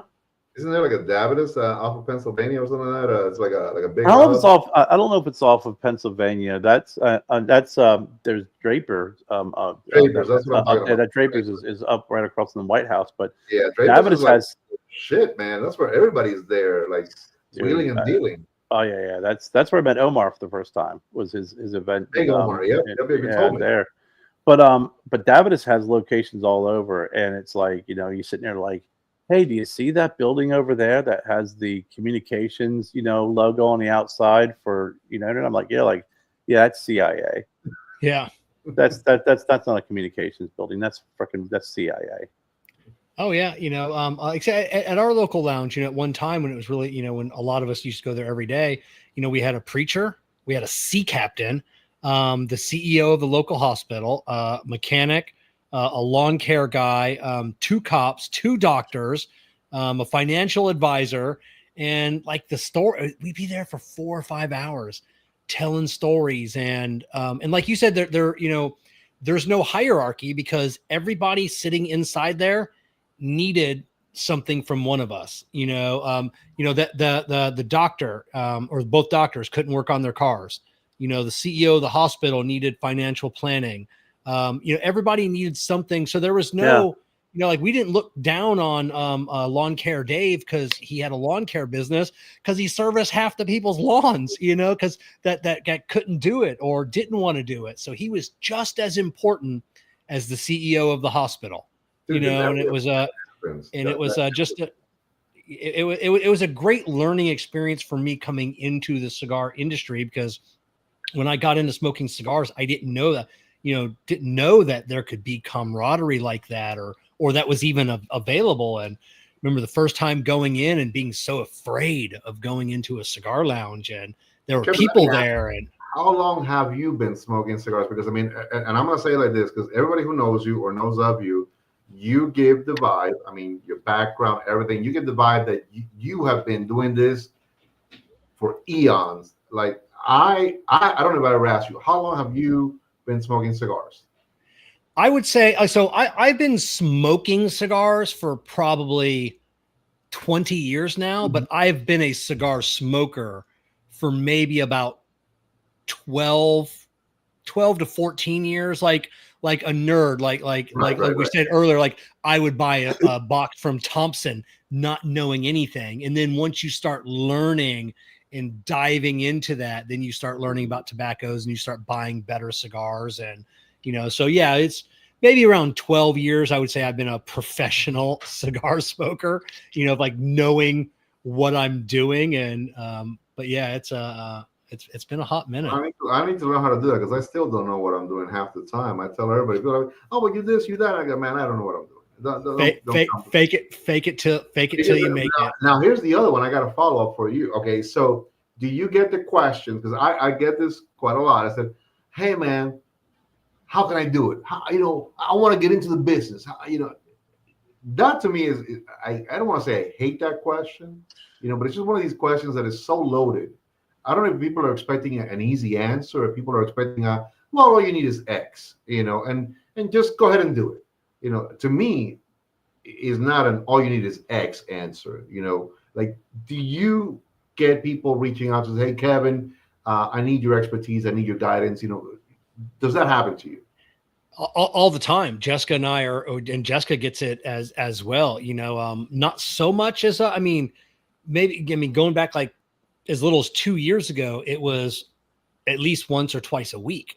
Now it might be once every couple of months, someone comes into it. Now there's just so much information out there, on how to do this, how to get in. I don't think people are contacting, like existing media anymore, or influencers or whatever, on how to get in, how to do this. But yeah, we still get it. And it's always, so I have a stipulation of whether I'm going to keep talking to you or not, and the last guy that reached out to me, I kind of blew him off because it was, "Hey, how do I get into doing this? I want to get some free cigars. I want to get some." And I'm like, you're done. If that's anywhere in the first or second conversation, you're done. I'm not. Yeah, I don't have time. I don't have time for you to do that. Because if that's what you're concerned about, whatever. No. And it's funny because a couple of weeks ago on a Saturday morning, I was reached out to on Instagram, and I was excited. I said, they want to talk to me, whatever, yada yada, and gives me his information, and we open up a conversation on the phone. Young kid, I said, "How old are you?" And he goes, "I'm 22. My name is so and so." And so this was the quick scenario. I'm going to describe it to you. And it kind of was like, man, that's great. I loved his energy. I loved his vibrance. That you could tell over the phone. He was just all about it, right? And he says, I'm developing a super premium luxury cigar line. And I'm like, "Oh, yeah. Well, do tell." He goes, "Well, I'm going to be selling these, at the Ferrari dealerships." And, he's telling me this great story. And I listening to him.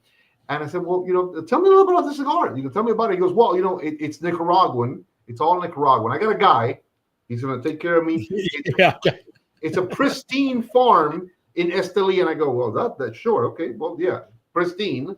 And the more he got into the story, then he started describing the presentation. He goes, "No, it's going to be a piano lacquer box, red velvet pouch per cigar with a an actual 14 karat gold embossed band." And it sounded beautiful.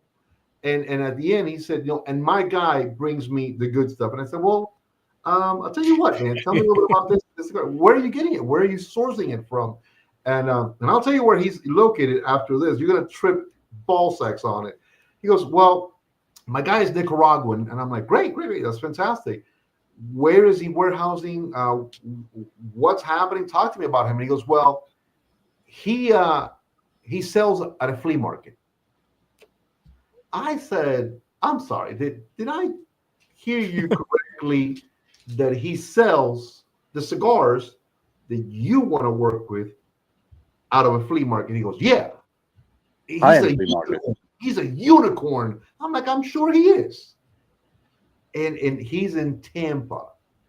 This kid, when he told me, I said, "Where are you?" I said, "Dude, throw a stone and you're going to hit 38 amazing people in Tampa.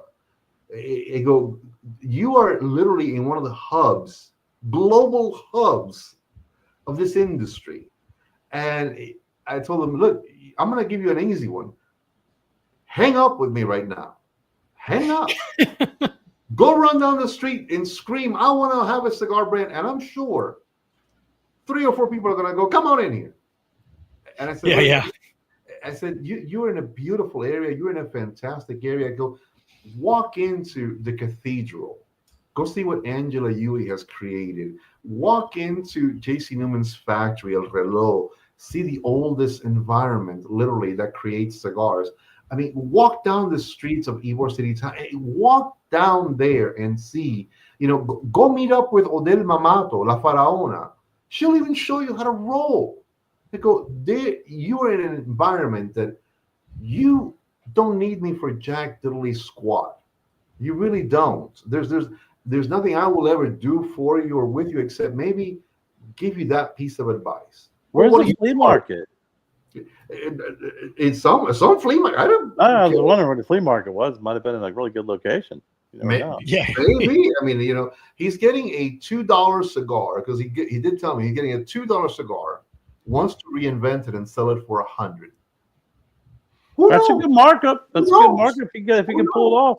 Maybe he doesn't have to sell that many, it's but yeah, those guys, I hear that story all the time. Those smaller companies always are the ones that reach out to Jessica and I blow them off now and I tell them to reach out to Jessica. It's always like these small, and we always want to help as many boutique cigar companies as we can, but they'll reach out and then they'll have a list. They're like, hey, I'd love to send you a 5-pack of my cigars. If you and Jessica could smoke a couple, throw a couple pictures up on Instagram, maybe do a YouTube review. And then I'll come back with, I'm like, yeah, I can send you our rates, we can't afford to pay anybody. And I'm like, and we really don't have rates. We don't charge anybody. But it's like, so you want me to do like a couple of days worth of work for a 5-pack of cigars? Yeah, like, are you kidding? It's like, no, I'm not. No, I'm really, I'm not. I don't have time. That's not that's not a good exchange rate. Yeah, but then other companies, like Kerr and I met the Los Negros cigar at PCA. Super cool guy. He kept in contact with me afterwards. He sent me a box of his cigars, and out of my own pocket, I divvied up that box and I sent it out to some cats in the cigar industry. Kerr got a couple other guys. He's just a really cool guy. I vibed with him. He wasn't trying to get anything out of me. And I'm like, you know what? I'll spend a little of my own money and I'll help you out because you seem like a really cool cat. And you didn't, you're not one of these guys, just jump on these influencers and try and being genuine, right? And those are the people that are, good people, that they want to put, they want to put an investment into what they're building. They're reaching out to people that they also want to click with, they want to be working correctly with, and get some honest feedback on what they're creating. They want that's the thing, honest feedback, right? Because that's the thing. A lot of folks don't want that. They want to be told that they got great cigars. They want to be told that they got great material. They want to be told that they're doing well. They'll try and surround themselves with an echo chamber. And at the end of the day, the only way you're gonna get better is if you have someone who tells you that yes. Yeah, I got a good friend of ours, has a company, and he sent me a new cigar to try, and I did not give him good feedback. I mean, it wasn't good, and I didn't hear back from him for like 3 or 4 months, and I really thought like our friendship was over, and and then one day he's like, hey, he goes, I am so sorry. I got your feedback. It's been a madhouse over here. And he goes, I read your report that you gave me on this cigar. And he goes, and then after I smoked another one, he goes, everything you said was right. He goes, all my friends were just telling me what I wanted to hear. So he, and so he spent the next year, reblended that cigar, launched it. And then I smoked it after the launch.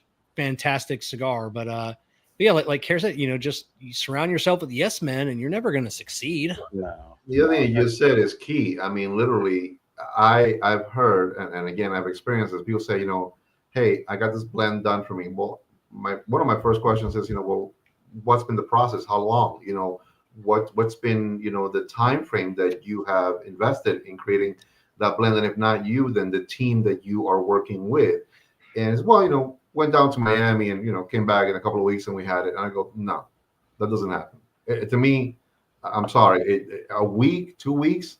I go that's that I cannot put a value to that, because if you tell me I went to Miami to pick up a blend that had been worked on for the past 6 months, 8 months, because I couldn't make it all the way down to the DR, or I couldn't go to Honduras, or I couldn't go to Nicaragua. I get that. I have no problem with that. They have an office in Miami, they have a logistics center or whatnot, and you went down there to pick up and have a conversation with the people in Miami. I hear you on that one. But if you tell me, no, I went down to Miami, yeah, we put together a blend. It was amazing. It's the next thing. It's going to be top of the line. And I go, well, in 1 week, you did that? You really did that in a week. You're just picking something off of a menu at that point. That's all you're doing. You're smoking it. You're picking off a menu. And it's interesting you bring that up, Duncan, because I did want to ask Kevin, do we have to read anything? We're at almost the midway point. Yeah, I didn't print anything off because I couldn't read because I didn't know when my vision would come back. So if you're watching this tonight, listening to this in the future, simpler hair and beard color, Irish Beard Balm, Wise Bond Epoxy, great supporters and partners of the show. Links in the video description, links in the podcast description. Just scroll through. If something looks appealing, click on it. Do me a favor. You can always send those things to me. I could read them because I do know how to read. It's amazing. Yes. But speaking of reading, Duncan, earlier when you were introduced and I gave you the grand WWE, Duncan Ramon Echevarria. I did mention it. You do have a quite an extensive and impressive resume with your time spent in the industry, both as a cigar consultant, as a cigar, cigar lounge owner, cigar smoker, cigar lounge owner, a cigar lounge manager. I mentioned earlier when we first went down to Miami, you're down there, meeting with companies and purchasing for the company you work for. But now you have, since we're in the vein of business, you have a book, The Cigar Business Blueprint. So I'm curious, I am curious for you to tell us more about the Cigar Business Blueprint, but more about because I know you were in the cigar industry for a while. You kind of disappeared for a bit, and you come back with this book. Not really getting too much involved with the time in between, but what inspired this kind of resurgence back in the cigar industry and really kind of with this Cigar Business Blueprint book? In all honesty, it's exactly that. I'm kind of glad I did take a step back as well. It revolved around a question which I asked Kevin earlier. How often do you get asked, hey man, how much to do this, or what does it take to put this business together and whatnot? And I started this in November of last year. It kind of just toying with the idea. Maybe I should just maybe put a guide, based upon some of my own experiences. And one of the neat things was that I kind of threw that against my partner, and I said to him, I've been thinking about this, and he goes, well, why don't you do it? And I said, no, and I gave him like 10 reasons why I shouldn't, or I couldn't do it, or I was not good for it. And he kept telling me, look, how long have you been doing this? And I said, going on 20 years. He goes, what are you afraid of? And I said, well, I don't know if I'm the right guy for this. And he goes, you don't know until you try. And everything I threw negative, he just kept telling me, just sit down and write something and see where that goes. And I started literally with a yellow pad. I mean, just one morning I started writing. And before I knew it, I filled out one pad. And I said to myself, there may be something here. There may be something here, but it needs to be really fine-tuned. It really needs to be looked at I had never written anything in my life except, like when I was a kid, in high school and stuff like that. And I've done some office stuff, but I really was inspired. I said to myself, you know what? Um, I think this has to be about mistakes, understanding them, accepting them, living through them, and being able to overcome them and grow from them and learn from them also, so that people who have those questions of like, hey, how much does it cost to do this? Or what does it take? Or what are the steps? Can have a guide. And I really didn't think it needed to be, like a big book or anything like that. I said, I really want the book to be a guide, a simple guide, something that's hands-on, something that people can, work with. So it's a itty bitty little, book, 127, 130 pages. And it really is exactly that. There are uh, areas here that you can literally jot down notes. I mean, I asked you questions. Had you thought about this? If so, what did you think about? Um, there is ideas inspired, believe it or not, also by Kevin, by you, by guys like, Carl Rodriguez. I mean, some amazing people that I've met, interacted with, and worked with, clients from down in South Carolina all the way up to here to North Carolina. People that I've met with, seen what worked, what didn't work, and I started putting it together, and I said, you know what, I like this. It's got a nice, simple feel to it, but it is something that anybody could just go with this, and from the beginning, which begins literally with what I went through. Coming here, and in all honesty, a lot of people don't remember or don't know that my first job, and it's in the book, was balls deep insanity. I mean, tiny place, no real humidor, no ventilation. Where was it I thought located? it was in Salisbury. It was in Salisbury, North Carolina. And I literally went right into winter, like first snowfall. It was a shit show and a half of one mistake after another, and learning eventually from those, and bringing on a partner for a business venture, and what didn't work and what worked. Eventually picking up a client, and learning what their needs were to develop a lounge properly for them, taking over a humidor that had over 2,000 facings, and then dealing with how do I make this better? How do I structure this correctly so that it makes sense and it flows correctly to generate money? And everything in there literally was my experiences, predominantly built about how I was able to learn, adapt, grow, and now put this in front of somebody and say, okay, this is the steps. And one of the great inspirations, and again, not because you're here, Kevin, but I'm really glad that I'm here and thankful, is you said something that was so powerful to me a while back, and I want to say it was maybe a couple of years ago. And you said, I wanted to learn how to do this. So you paid to educate yourself. You went and pursued knowledge. You took that drive and converted it into like, well, now I want to be better at what I'm going to be doing. And you had your critiquers and all this other kind of stuff, and yet you have proven everybody completely wrong about the development of what you did, how you built it, and how you made it. And I said, that is something powerful. So in there, I said, you know what, social media. Social media is so powerful right now. I give 30 days, an entire breakdown of how you can post, for the next 30 days, pictures, videos, whatever you're thinking that, you've never done, don't be afraid to do it.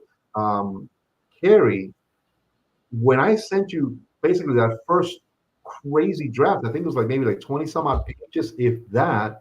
And the first thing you said was like, it's good. You need to show more. You need to go deeper. You need to just really build this out and show the details of all of these different, sections of all of these different parts, because there has to be a connectivity. There has to be an empathy, not, but a way that people can connect properly with you, so that they say, "Well, I've gone through that. I lived through that, and oh my God, this guy now. This is how I don't make those mistakes." Um, I remember you sending me that, Duncan, just real quick, and looking through it and telling you it was very solid, but it knowing your experience and how long you've been doing it, it read more like an outline than what it needed to be. mhm. You know, That was to me. That was like, okay, now I need to grab more, yellow pads and start breaking it down deeper. And it was really fun. I mean, it really was, because honestly, I, it's not that I doubted myself. It's just that I didn't think that I would get it. And it's funny, because when I went to, I put it on Amazon, in my mind, I never thought about it. There's a format for it and all this stuff. And then it kicked it back and said, no, you got to redo it all in this particular format. And I'm like, oh, son of a gun, dude. So I spent another month reformatting everything, and again, relooking page by page by page. Did this make sense? No. Let's retweak it. Let's make it better. And it truly was built around that question of, how do I do this? Duncan, can you show me how to build a cigar lounge? Duncan, can you tell me what it's going to cost me, to do this? I mean, even from in there, you have the guy who wants to maybe just do an online business. Nothing wrong with it. Step by step, how to build an online business. Looking at your different overheads. The criteria for that. If you want to just go mom and pop tiny, easy, no problem. It's in there as well.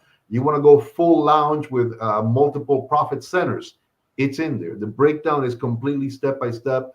How to approach this, how to hire the right bartender.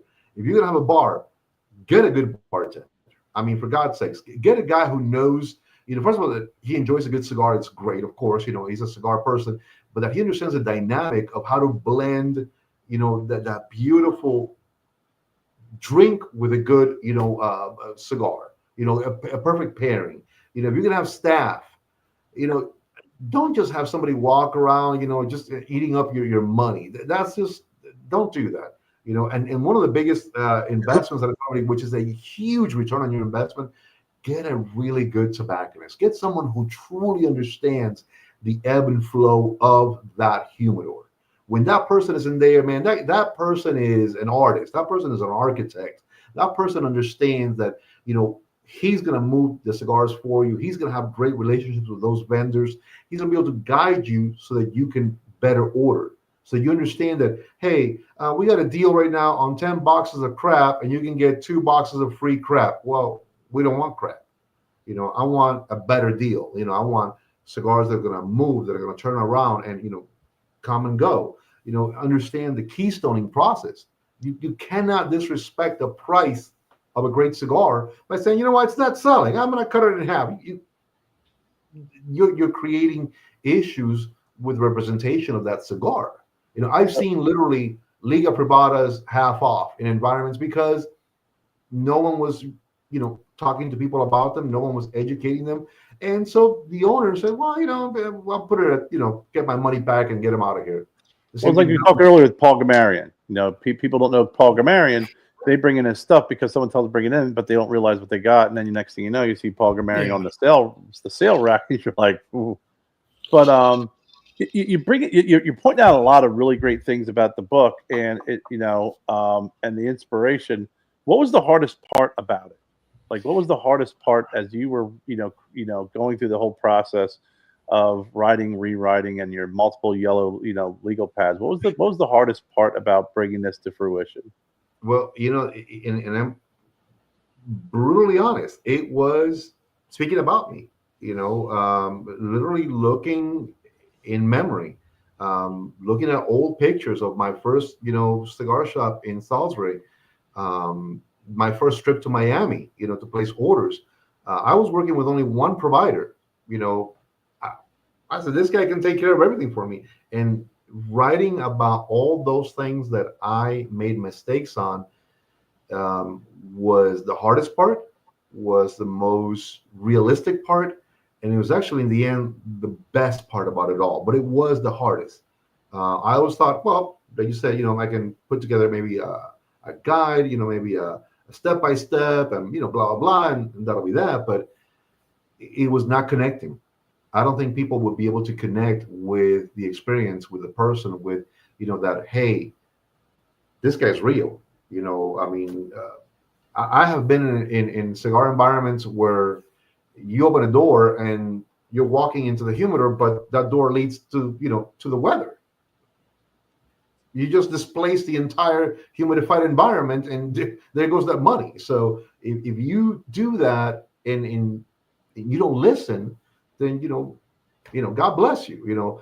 I tell folks lately when I sit down and now I have conversations. I say I'll give you a 98% success rate. I can guarantee you 98% success rate in whatever we do together. When they ask me what's the 2%, I go, you will be the 2% failure if you don't listen. It's so key. Literally a person like Kevin could create something powerful, amazing. But if the person he's creating it for just says, I can't be in a pocket, I'm going to do what I want to do, excuse the expression like that, then Kevin succeeded. He truly succeeded. The failure rate falls on the person who did not listen. And that also was part of do people want to hear that? And it was scary to put that into context into the book. As you said earlier, Kerr, sometimes we all want to be surrounded, by yes guys. Oh, that's a great idea. Oh, it's going to be awesome. It's going to be awesome. Well, it's not going to be awesome because you're throwing money away. You got to understand it's an organic product. If it's not 70-70, if it's not a perfect balance, if it's whatever it needs to be, if you're not doing that and you got the right people telling you, well, then it's on you, and I've seen that not once, not twice, but multiple times. I've walked into environments where, and it broke my heart, mold, across the board on boxes upon boxes of wonderful cigars, and that to me is, you're not listening. Someone's telling you something, right, and you're not listening. Yeah, I pointed. I was in a cigar lounge one time, and I shop. I saw that, and I went out and I said, "Hey, you got some mold in there. That's not plume. You might want to." And they got kind of pissed off at me, and I was like, "I'm not insulting you or your cigar. I'm trying to be helpful here, bro. Like, I walked in there. It's like a tropical rainforest. You got fucking mold. I'm trying to help you." I got a walk-in humidor in my lounge here at home, and every single day, 7 days a week, I walk in there home from work. Usually I'm going to pick out the cigar I'm going to have after dinner, but I inspect every single shelf.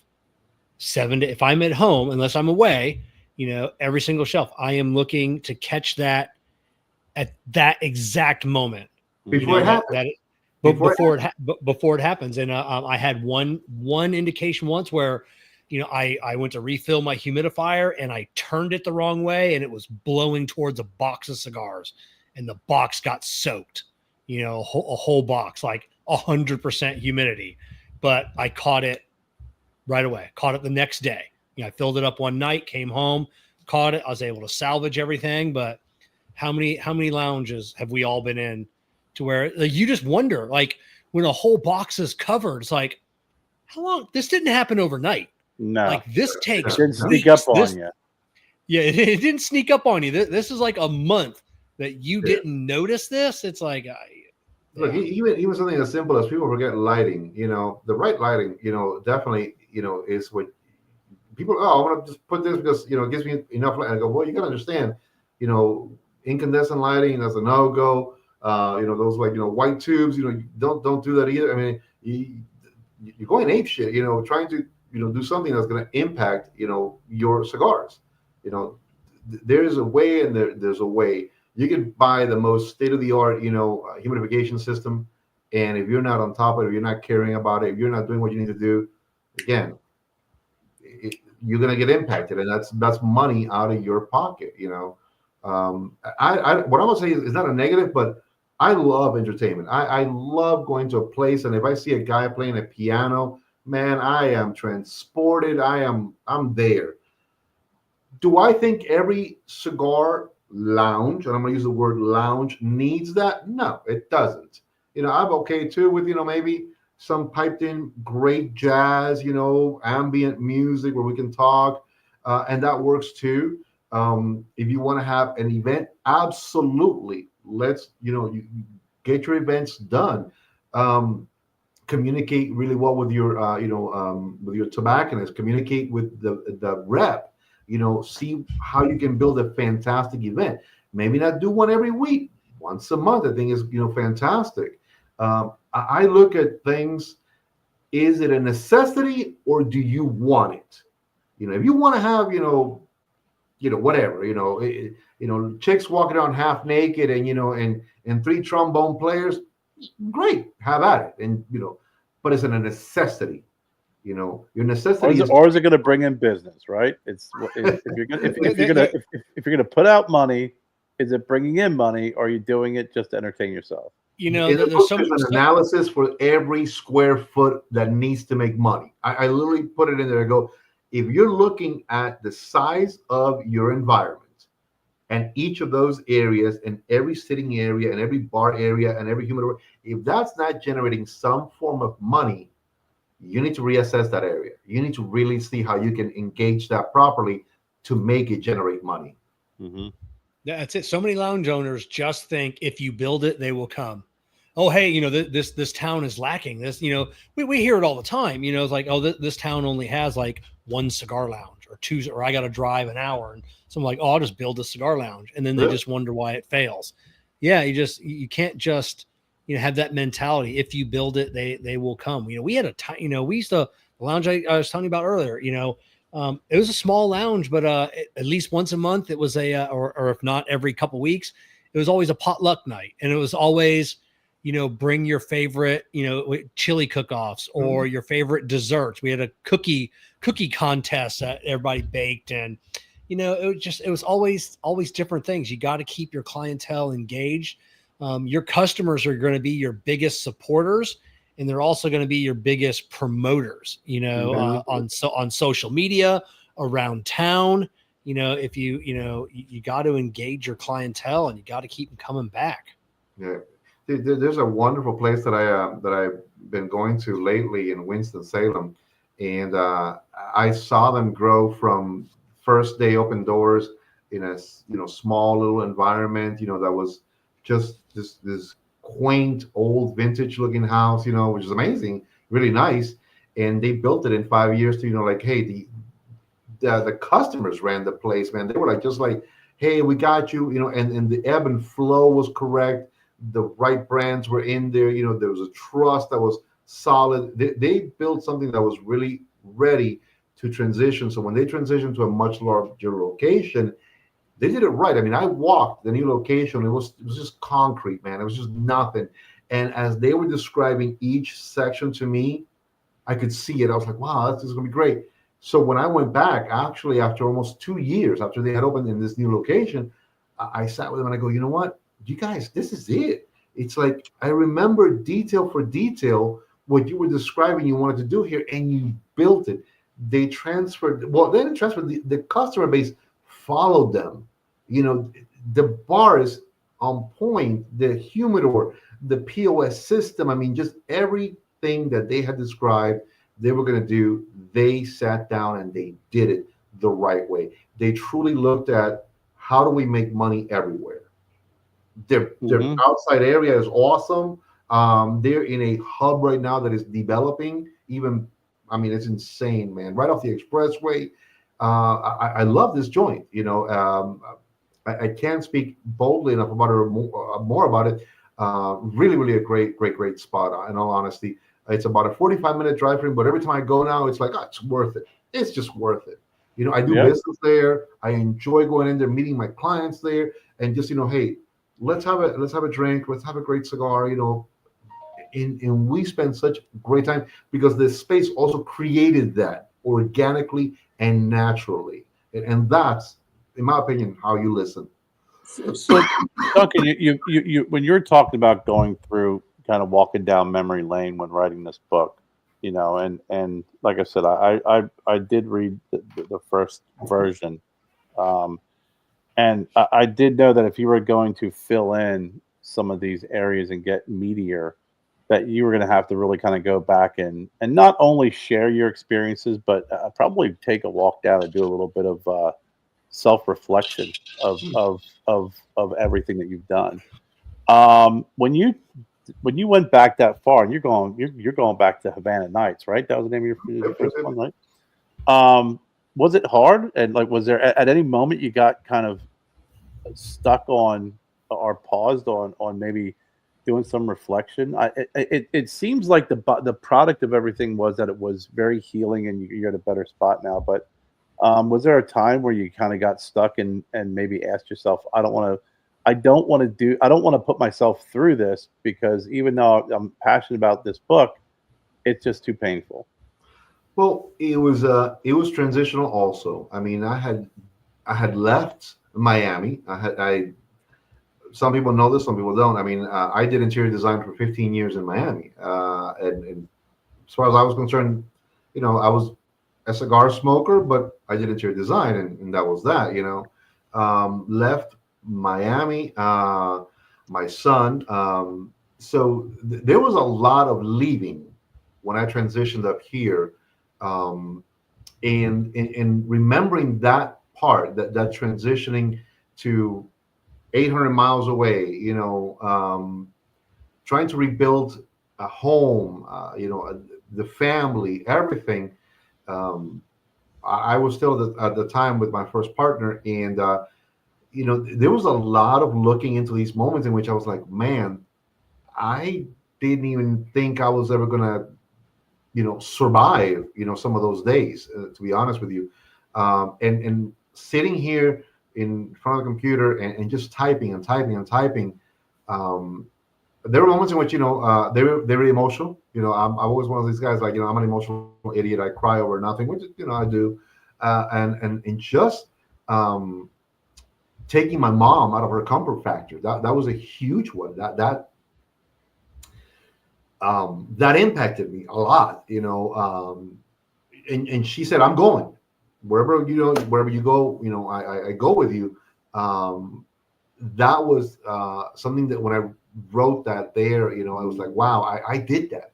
I just took this old Cuban woman who's happy in Miami where everybody talks Spanish, and now I'm going to put her right up smack in the middle of, gringo land, and, and that revisiting that part was, I had to retweak it a little bit, to make sure that only what was, necessary went into it, but it brought that to me.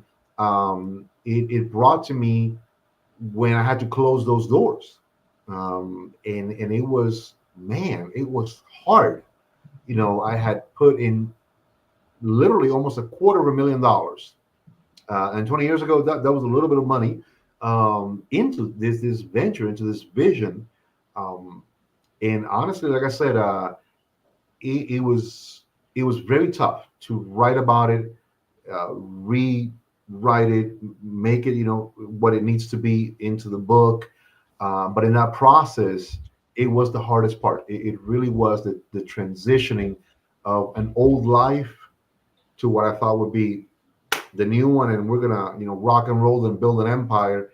Uh, so yeah, it took a minute out of me when I was putting this together. It did Any of it change you?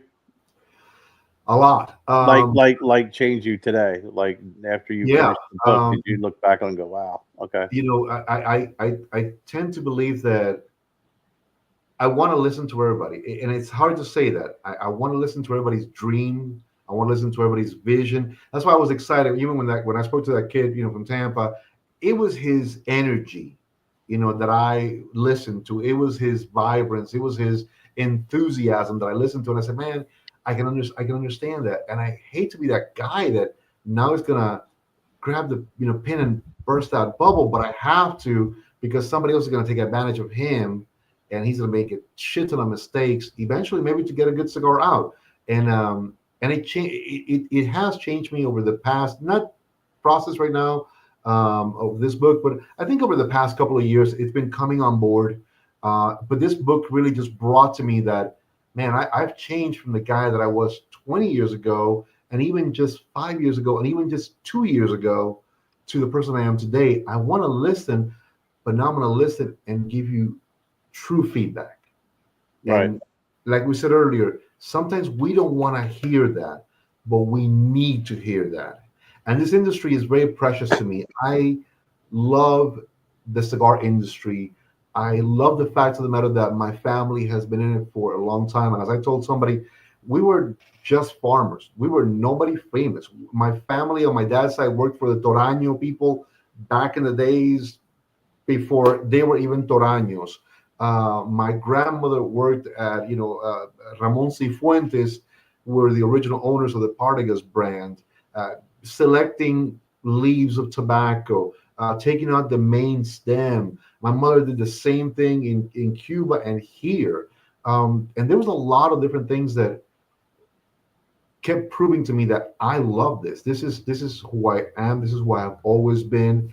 I tell folks, I don't need to agree with everything you say about your business, but I'm going to tell you what you will need to hear, and what you do with it. That's up to you. I've lived it, I've experienced it, I've walked it, I talked it, and I love it deeply, deeply. Not a day goes by that I go to bed without sometime during the day thinking something about cigar-oriented X or looking at news about it. I tell folks, and I bet you money Kevin has done that. If there's like storms or anything like that is off the coast of Nicaragua or maybe Honduras or the DR or anywhere where there's tobacco growing, I look at that and I go, man, how is that going to impact the tobacco season? What am I looking? How do we project? I've sat here for 6 hours a couple of months back, and you have your assistant is Ash, your AI. Yeah. Mine is called Asha, which is an African name. And, Okay. And this is, when I heard you say that the other day, I about had a conniption fit. I was like, oh my God, this is insane. So we sat and I started researching everywhere. How can I put like a prognosticator together? Something that people also, anyone, which is going to go on, eventually there will be a follow-up to this book, put information into it and let this tool show you what you need to look for so that you can anticipate trends, not just follow the trends, but anticipate the trends. Because as a businessman, it's like the stock market, is it going to go up? Is it going to go down? What's going to happen to prices? Right now, look at what's going on with the tariffs. It's impacting some, it's not impacting others. So 6 hours of just literally doing something I had never done in my life to create a tool that not only helps me better help my clients now, but eventually something that I can say, you know what, I'm going to go ahead and put that out there as well so that anyone can put the same information and that can kind of guide them as like, okay, well, I'm good now because I've anticipated, the downward side of, what's coming. And I've fallen deeply in love with what this book has taught me. It's taught me to research, expand, grow. I'm fascinated now by AIs. Literally, I work currently right now with about 5 different AI systems, and I'm like, hallelujah. I mean, it's like, wow. I'm 10 hours away at work, but I set up models to begin working and do research for me. So by the time I get home, a bunch of stuff is already ready for me. I'm waiting that I can dive into and see, can I use it? Do I need to? Will it work? Not, boom, discard it, So it's one of the biggest takeaways for me from the book, the ability to relearn again, to re-educate myself. And that's a hard one. At my age, I'm 53. I tell everybody, I'm not going to go back to school for jack, but to be able to educate myself and to reteach myself things, love it. It's definitely helpful. So I know that the book's available on PDF. I also know that it's an audiobook. So do you read the book, Duncan? Is it your voice I'm going to hear if I get it? Well, no, it's actually one of my fun AI friends, and they have a way better voice than me. and it sounds amazing. You ask for an accent for the authenticity, so that you're at I least went for a reflective. Morgan Freeman accent on one of the people. That's I'll tell you, it's you should listen. I would have done it for a hell of a lot. I would have done it for free. The Cigar Business Blueprint by Duncan Ramon. But the website is launched, which is something I've never done before. I built a website landing page. Very happy about that. So someone told me, why do a link tree when you can just create your own website with a landing page and all the links will be there. It's fun and people be more be more interactive. So I took that to heart. So it's the same thing. www.cigarbusinessblueprint.com. All of them are there. Everything is there. You can click on it. Very easy to navigate, and it's amazing. It's really, really good. Kevin will tell you why you should have a link tree. Tell him, Kev. Tell me, Kev. Well, I mean, I've got 17 links for different companies. He's got a book. That's why. Yeah. If you got a website, yeah, there's no reason to have a link tree as long as you have a website. That's why it's Kevin, because he'll tell you if because we've had a lot of folks on the show, and it's kind of funny when you talk about just being honest and not having an echo chamber. Kevin always starts. He's like, "Hey, you got great cigars, but you don't have a website. You don't have a social media presence, or your website's kind of confusing." And who did you talk to one time? You're like, you don't have a Twitter account? What's wrong? Oh yeah, that was it was the guys from Single Barrel Cigar Company. Yeah, they didn't have a Twitter, and then at that time we had 300 people on Twitter watching the show. Wow, and I'm like, that's awesome. I mean, there's 300 people that can't find you guys. Yeah, I have no way of linking you. So the next morning they had Twitter. Well, yeah.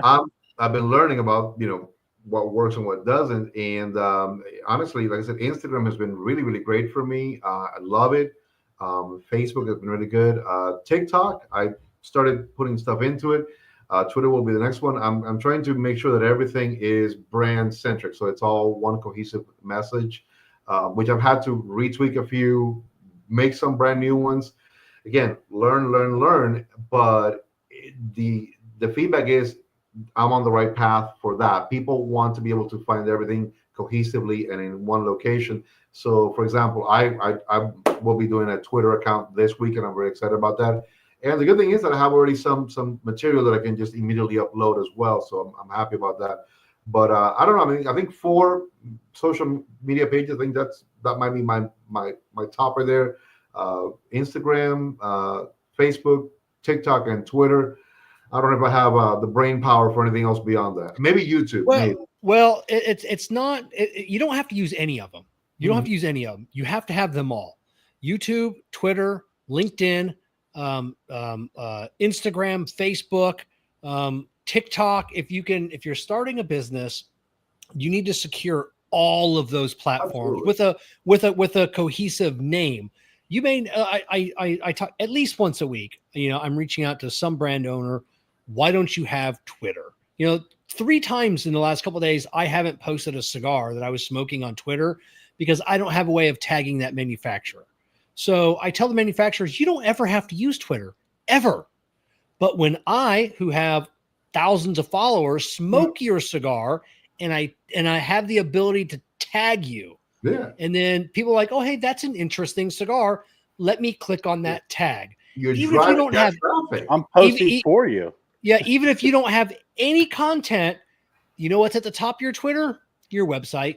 Yeah. Because I'm not going to go to your website, copy and paste the link, and then post my picture on Twitter, sending people to your website. I don't think so. I just want to blah blah blah, and then take it from there. So it's just you got to have all of them, even if you don't use it, because at least all of them will have a link back to your website.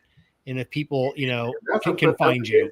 That's a great point, because that's one of the things that I learned as well, that it has to be a cohesive brand across the board.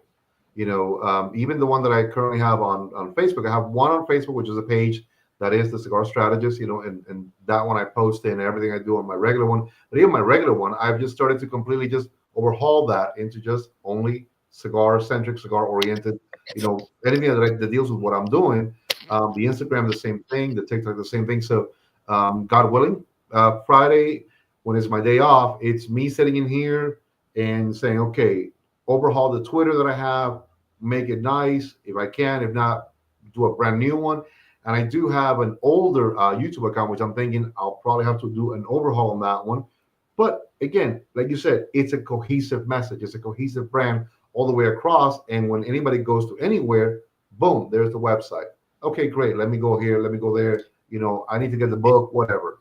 And then at the bottom of your website, I just reached out to a big company last week, and I was smoking one of their cigars, and I went to their website because I couldn't find their exact name on either Instagram or Twitter, because sometimes, you know, the names aren't cohesive, or you start a company and it's taken. So sometimes they'll put an underscore, or they'll put something. So I'll go to someone's website and then I'll scroll to the bottom, you know, like on my website, then you have all those icons, Instagram, Twitter, and then I'll click on that icon, which then will take me back to Twitter. I'm like, oh, that's how their name is, you know, but this company didn't have any of those icons.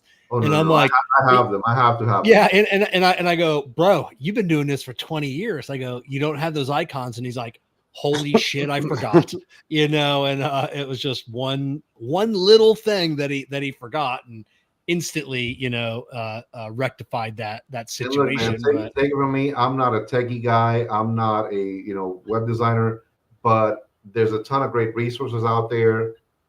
Did it, you know, it took me maybe a day and a half, 2 days to sit here and beat my head against it. But once it was done, I was like, man, that wasn't that bad. You know, it's like, oh shit. No, you know, step processes too. Like a lot of these, you know, websites that you can build your own. It's very, very plug and play, very simple. I mean, it's not too difficult. I know Kevin's whole build out's, you know, a lot bigger with all of his businesses and all the different products that he offers. It's in linked to Amazon and everything else, a little bit crazier. But if you're looking for just a very basic plain website, or very basic website, I don't want to say plain, a very basic website with not a lot of bells and whistles, and you know, and still impactful and powerful, it doesn't cost that much and it doesn't take that much. No, not at all. Yep. Not at all. And it does exactly what you want it to do. You know, it gets no, I mean, it does. It does 100%. So I'm kind of sad that it's not you reading your book. I'm not gonna lie. Man, just saying. Yeah, well, you know, like I said, it's Morgan Freeman and Arnold Schwarzenegger. They're both having a tete-a-tete over the book. Get into the humidor now.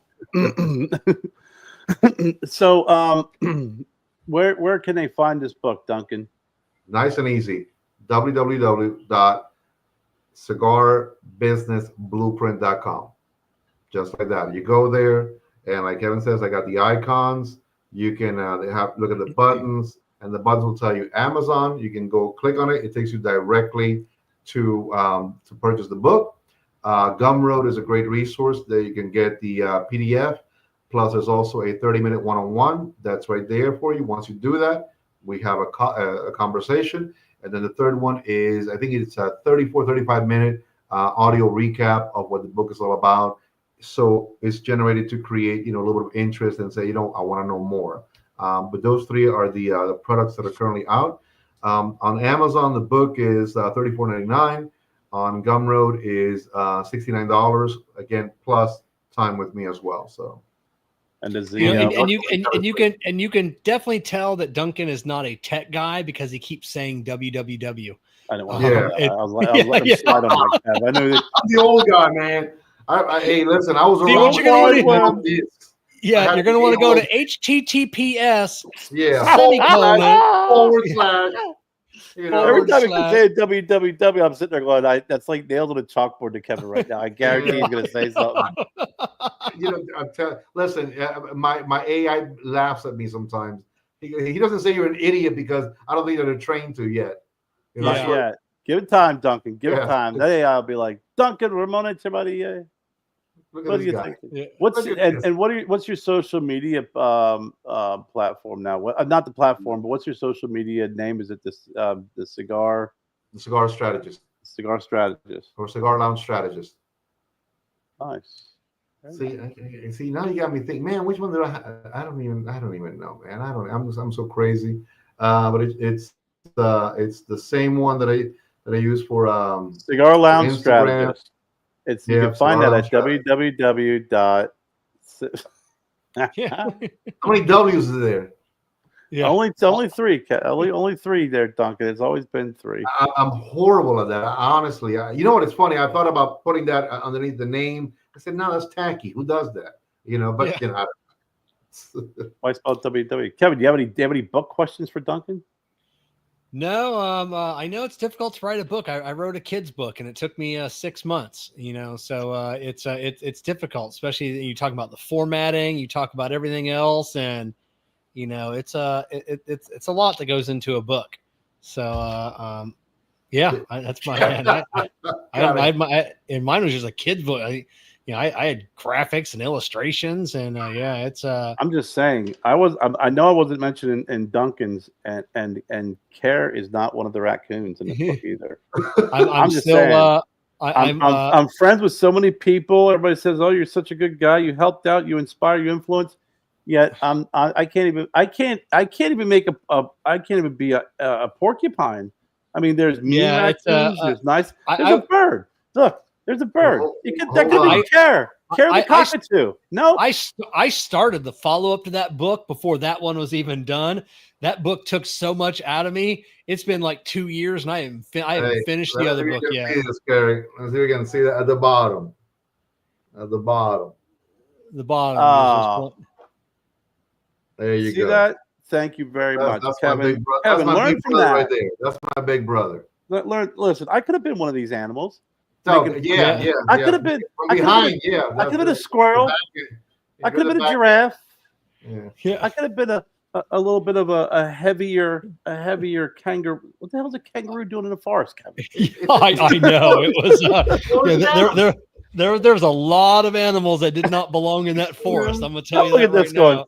There's a giraffe in the forest right next to that. The kangaroo and the raccoon are natural enemies. It's an all-inclusive forest. Everybody's in there. Yeah, that's it. I don't judge. Yeah, Don't judge. Yeah. I don't judge. My forest is open to everyone. So, unlike these damn religions, it all comes back to religion.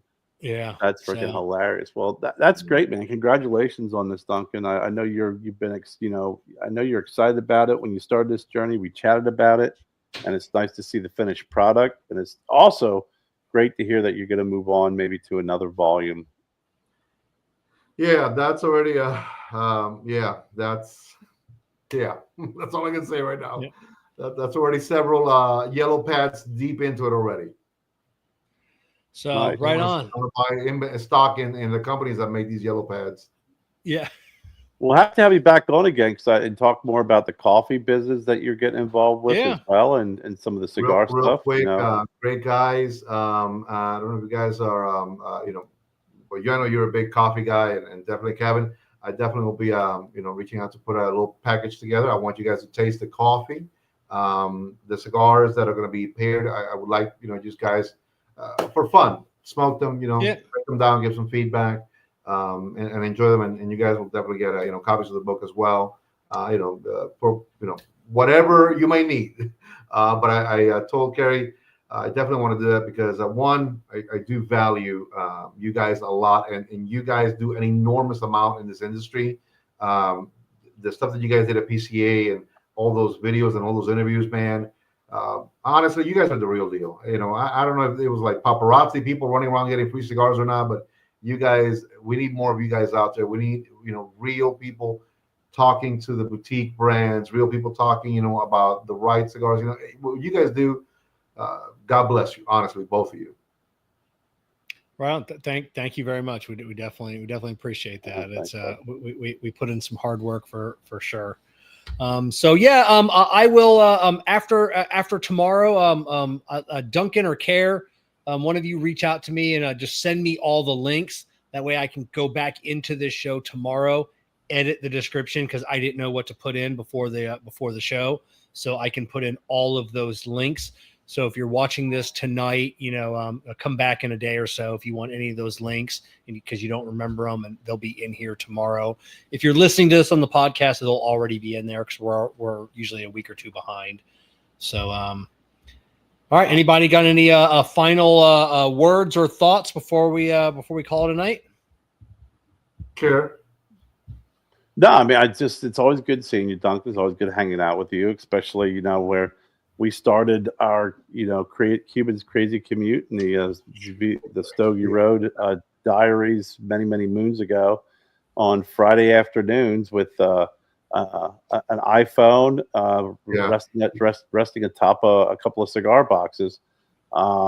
It's been a crazy journey. I'm really happy for you all around. I'm glad to see you back in the industry. I think it's you're definitely your calling, and you know anybody anybody who like says if you are someone who's thinking about getting into the cigar industry, whether it's a new cigar lounge owner, if you are in the industry and you're professional, you want to learn more, pick up the book, give it a try. I think you'll learn a lot. The one thing that you and I talked about that a lot of people are afraid to do, and it's write about your mistakes, because that's really where you learn. You learn from your mistakes, and that's where you got to build a lot of your learnings from. You don't learn from victories, you learn from defeats, and that's how people, like these teams build dynasties and such, and that's how they do it. So I'm really happy to see you back in the game and taking this approach. I think a lot of folks will find a great deal of information and help in your book. Thank you, man. I appreciate it. Again, I appreciate both of you guys for having me here. I'm more than honored. Honestly, it's a privilege to be here with you guys. Truly. All right, and anybody watching tonight, join us back in 2 days. This coming up Wednesday, the I Tap That Cigar Show. Kerr and I, and then Ryan Miller from the Rocky Mountain Cigar Show. We're going to be interviewing Drew Newman of JC Newman Cigars. They're celebrating 130 years. So we're going to find out from Drew, the youngest Newman, of how the company got to where it is, and where the company is going in the next 130 years. So come join us back in 2 days, and we'll see everybody back next Monday for another Puff and Ponder podcast.